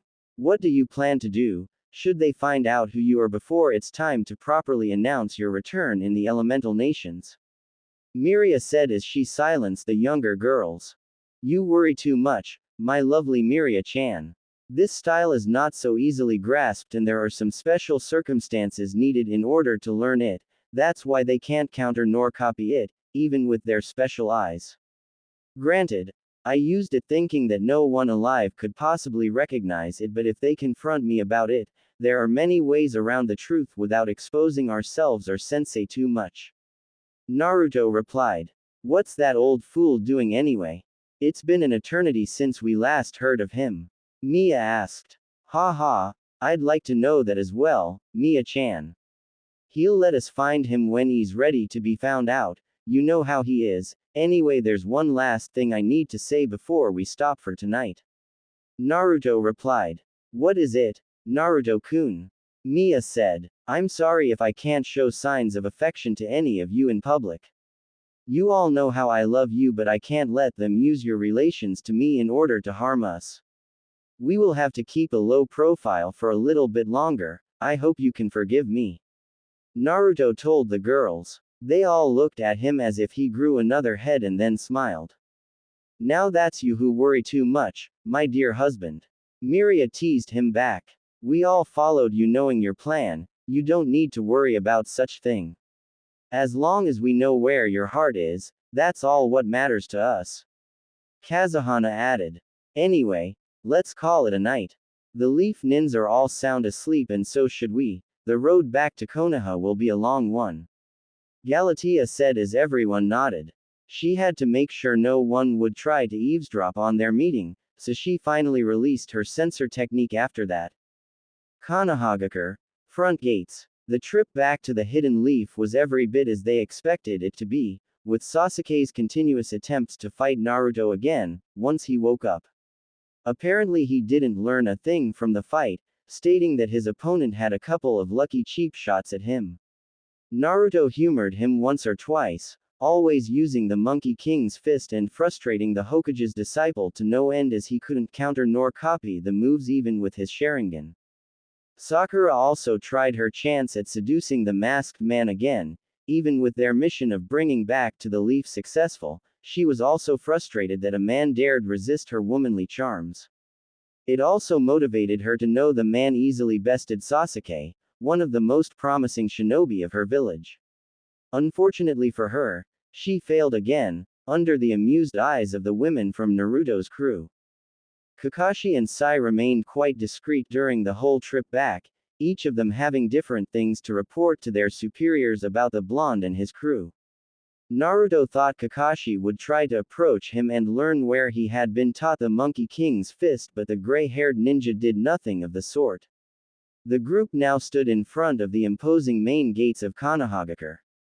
"Welcome to the Leaf, ladies and gentlemen," Kakashi announced. Naruto's mind was assaulted with memories from his childhood as he walked to the village's gates with Team 7 and his crew. Everyone around was looking at him and the girls, since they did stand out quite a bit. It was certainly an uncommon sight, Naruto with his face mask and the white clothes being escorted by 3 pairs of women, 2 in front, 2 at his sides and 2 behind him. Mia and Kazuhana were in the front, in their perfectly identical black uniforms, and both had their katana strapped to their waist. Next were Stella and Rana walking at Naruto's side, also in matching uniforms. Theirs were light purple and were composed of a skirt and a blouse which had a black fox drawn on their shoulders. They didn't seem to hold any weapon. Finally, at the back were Miria and Galatea, in their dark gray uniforms with their large swords on their back. If Mia, Kazuhana or even Rana could be considered as beauties, their morphology was not so far from the Konoha women. Miria, Galatea and Stella, though, really stood out with their blonde hair and the silver eyes for the first 2. All 6 had the bodies of goddesses, which obviously caught the attention of many males along the way. Team 7, returning from a mission with guests, Hokage-sama will be expecting us, Kakashi announced to the Chunin guarding the gates. Seeing that everything was in order, the guards let the group through. They made their way toward the Hokage Tower, choosing to take the rooftops since they didn't need the extra attention they were already getting. Despite not being ninja, every member of Naruto's crew had no problem to follow Team 7 to their destination. The women held a grace in their movements that showed they did not receive any formal kunoichi training. Nevertheless, they had proven that they could perfectly travel at a ninja's pace during the trip back into Fire Country, never showing any sign of tiredness. As they were jumping from roof to roof, Naruto suddenly tripped and lost his balance, making him fall from a tall building. He was immediately helped by Rana and Stella while the other 4 stayed in their spots. Team 7 and especially Sasuke were surprised by this but chose to remain silent. Naruto jumped back on top of the building, saying he didn't pay attention to his footing, and then the group resumed their trip. It was midday and they could see several other leaf shinobi jumping around them. Some of them were curious and observed Naruto and his girls while others just went on their way, paying them no mind. Nevertheless, the military presence all around the village was a lot more pronounced than it was in Kurigakure. This was clearly an up-and-running shinobi village, strongly militarized, just as the rumors about Konohagakure said. Cage Tower. As they finally reached the Cage Tower, and with Team 7 being on a high-priority mission, the group could get a direct audience with the Hokage. The truth is that Danzo already knew they were coming. He had a team of Anbu following them as soon as they set foot in Konoha. Upon arriving in the waiting room before the Hokage's office, one Anbu team was waiting for them and directed Naruto and his escort toward the meeting room instead. The blonde took one last glance toward the office where he used to fool around with his Gigi, a room that was among the rare places in Konoha where he could feel safe. Looking around, he noticed that everyone was waiting for him to move. He took a second to regain his composure and then followed after the Anbu team with the girls in tow. Council Room. The council room was located on the last floor of the same building, so it didn't really take that much time to reach it. The Anbu stopped at its doors, opening them for Naruto and his escort, closing them after the guests went through and then standing in attention in front of them afterward. However, another platoon was also waiting for them inside the room, protecting the High Council. The room was pretty big, Seats were placed in a circle around the central area reserved to the guests, and they were organized in 4 levels. To the highest level, overseeing everyone below them, were the Hokage and his advisors, the elders. 3 people currently occupied those seats, among them was Shimura Danzo, the Godime Hokage, and the elders were the shinobi and kunoichi from the same generation as him, Kohaku and Homura. The next floor, just below the first one, was reserved to the shinobi council members. Among them were most of the clan heads, which obviously included Uchiha Sasuke, who went to take his seat between the Hyuga and the empty Senju seats. The only other empty seat was the Namikaze one. It had remained empty for the last 21 years, ever since tragedy took away their last known member, Namikaze Minato. An old law prevented it from being replaced by another family for at least 3 generations. That was done to make sure a dying clan was indeed dead before their seat was definitely removed. As such, the Senju seat was about to be removed, and the Namikaze one still had another 10 years before its expiration date. The third floor was reserved to the civilian representatives. It was the most crowded one too. They had gained power by supporting Danzo's rise to power. Even if none of them realized they were manipulated by the Godime, they still held some power in the decisions concerning Konoha. The power of having a say in the governance of their village was what they always sought to get in the past, during the previous Kage's reigns, and that is what allowed Danzo to coexist peacefully with them up until now, even if it was only an illusion. Finally, at the ground level was the space reserved for the guests. The room was built that way, in order for the council to look down on their guests, a psychological way to establish dominance. That's precisely where Naruto and the girls were led to, having to look up to their hosts, to see the High Council of Konohagakure in all its glory.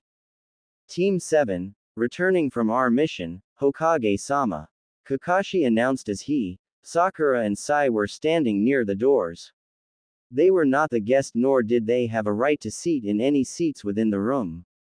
Report. Danzo simply replied, not taking his eyes of Naruto and his girls. As per your orders, Team 7 went to Wave Country in order to extend the council's offer to the man named Kuro Kitsune that Team Anko wrote about in their reports. We made contact with our target 3 days after we left the village, and, after a test of strength performed by your apprentice, Uchiha Sasuke, Kuro-san accepted to come here in person to negotiate the conditions of his contract with Konoha. Kakashi reported to the entire room. I see. What about your mission, Haruno Sakura? Danzo asked. I'm sorry, I failed, Hokage-sama.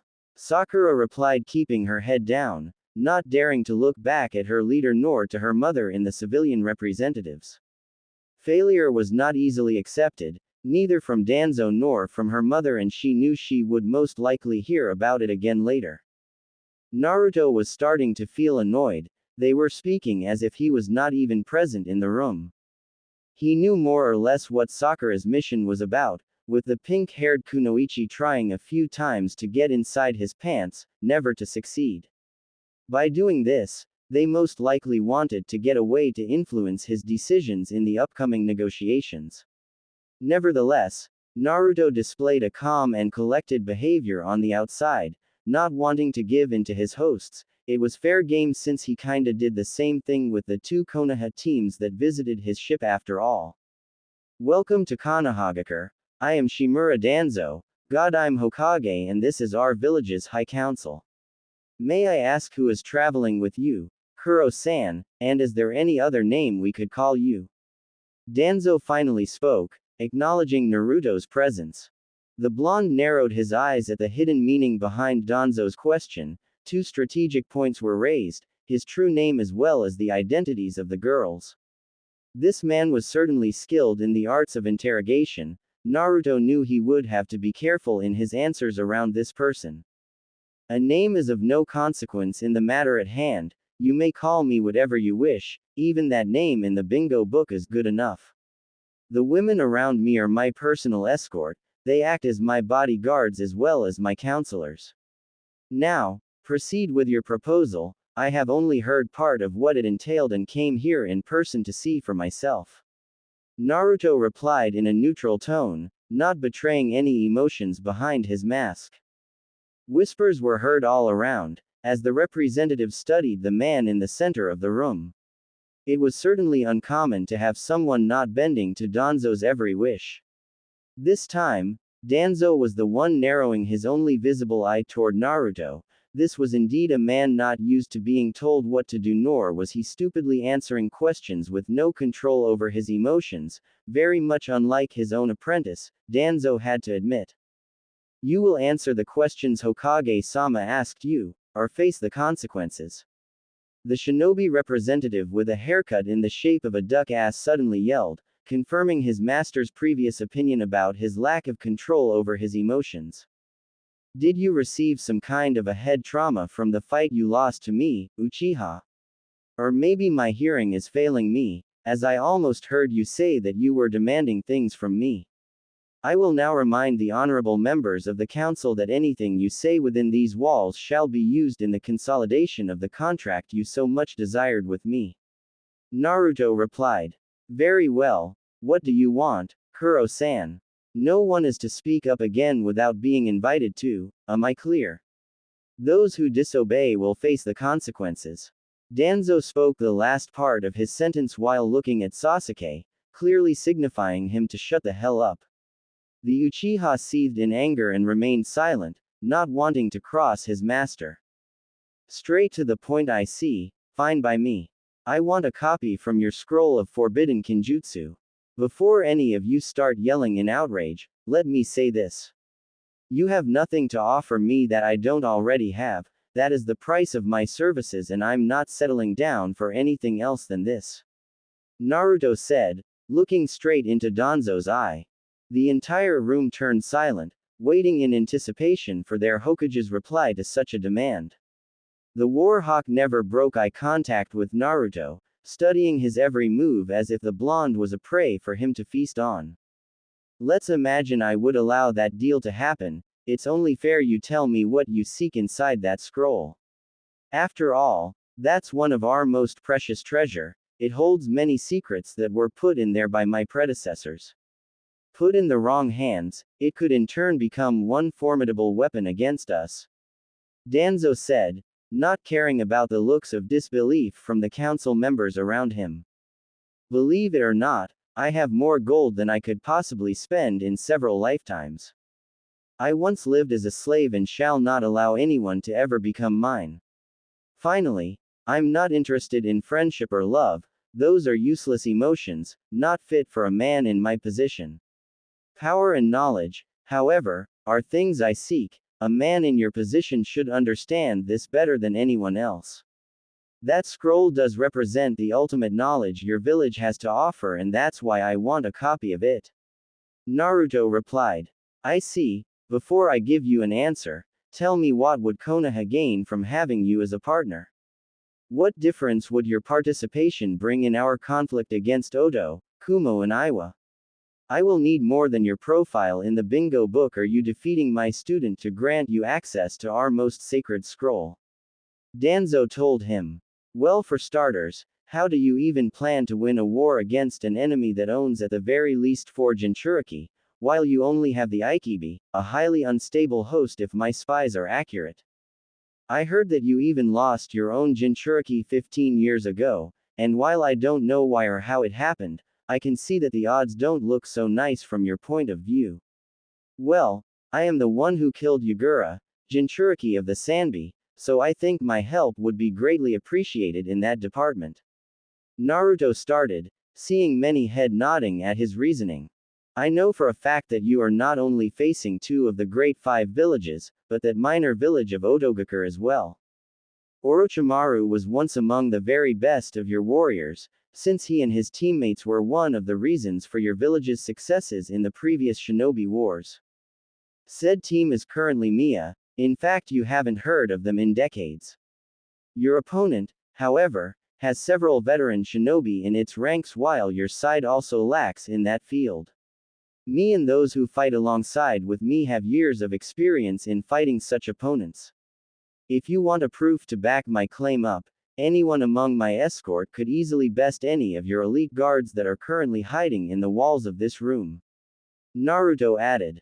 We shall see for ourselves then. I'll consider the deal if you are victorious, otherwise you will all perish for making me lose my time. The Godime announced. Danzo felt insulted by this, yet, his curiosity compelled him to really consider the blonde's words. He silently raised a hand and then snapped his fingers. Not even a second later, 6 Anbu leapt out of the walls and went to target each of Naruto's girls individually. Naruto nodded to the women, as the blonde chose to sit this one out. Fight only to disable, no killing blows. He said with a tone void of any emotion. Stella and Rana stepped in front of Naruto.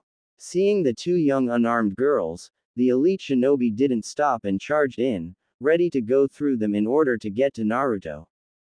Irinebar set. Rana and Stella yelled, as the room glowed red and strange markings appeared all around the walls and the ground.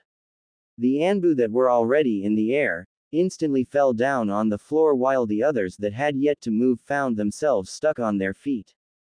What the hell? Is that Fuinjutsu? Why can't we move? Yelled the shinobi, as they tried to move from their spot, not understanding what prevented them from doing so. The two younger girls from Naruto's crew then created weapons for themselves, literally out of thin air, with Stella summoning twin warglaves while Rana had armored gloves and boots.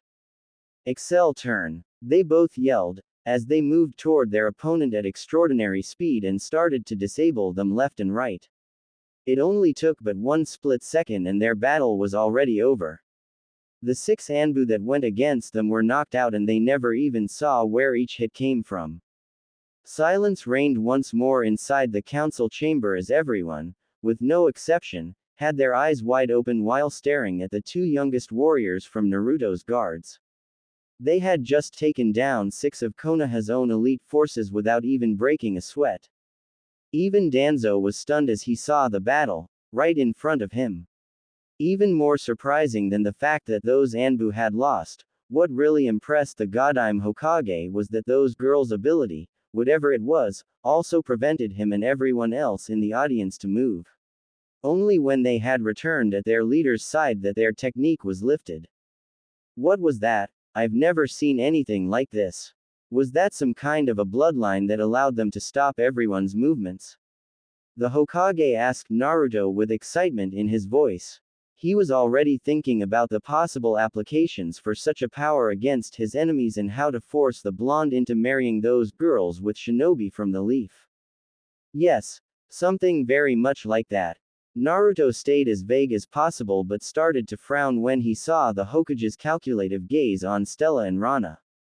I will accept the deal with one additional condition. Those two warriors are to marry shinobi from my village. I have very suitable candidates for them, such as my disciple. As the sole heir to his clan, he has the possibility to take more than one wife. Maybe we could. Danzo was already planning in details a schedule for Stella and Rana to produce children with the same abilities when Naruto interrupted him. Not happening, old man, those two are already engaged to very powerful allies of mine. Anyway, the ball is in your camp, my original offer stays, will you agree to the deal or not, Shimura Danzo? Naruto said, not bothering with honorifics or names.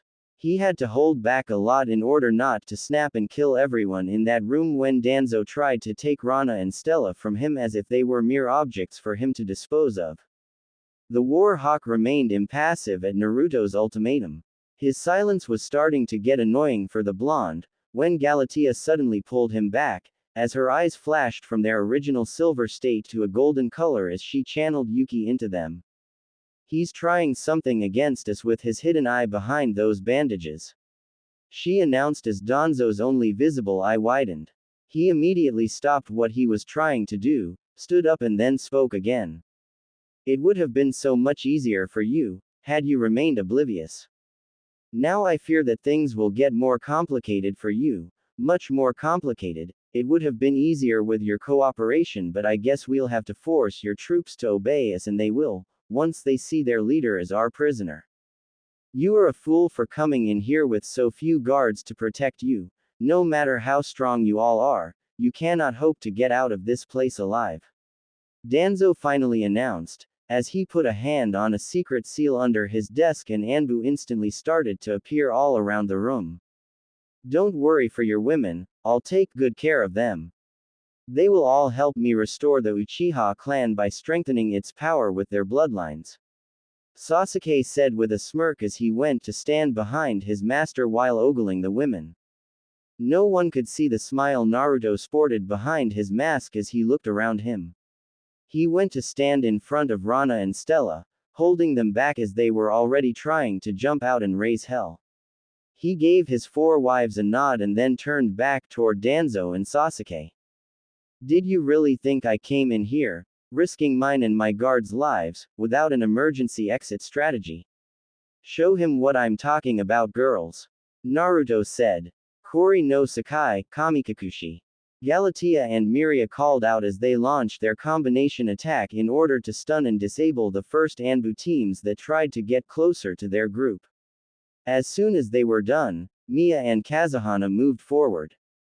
Ikoros, Shinso. Mia announced as she jumped in the air and reached out for her katana. The audience never saw her unsheath her blade before performing her swing. All they saw was Mia, landing near Naruto while removing her hand from her sword.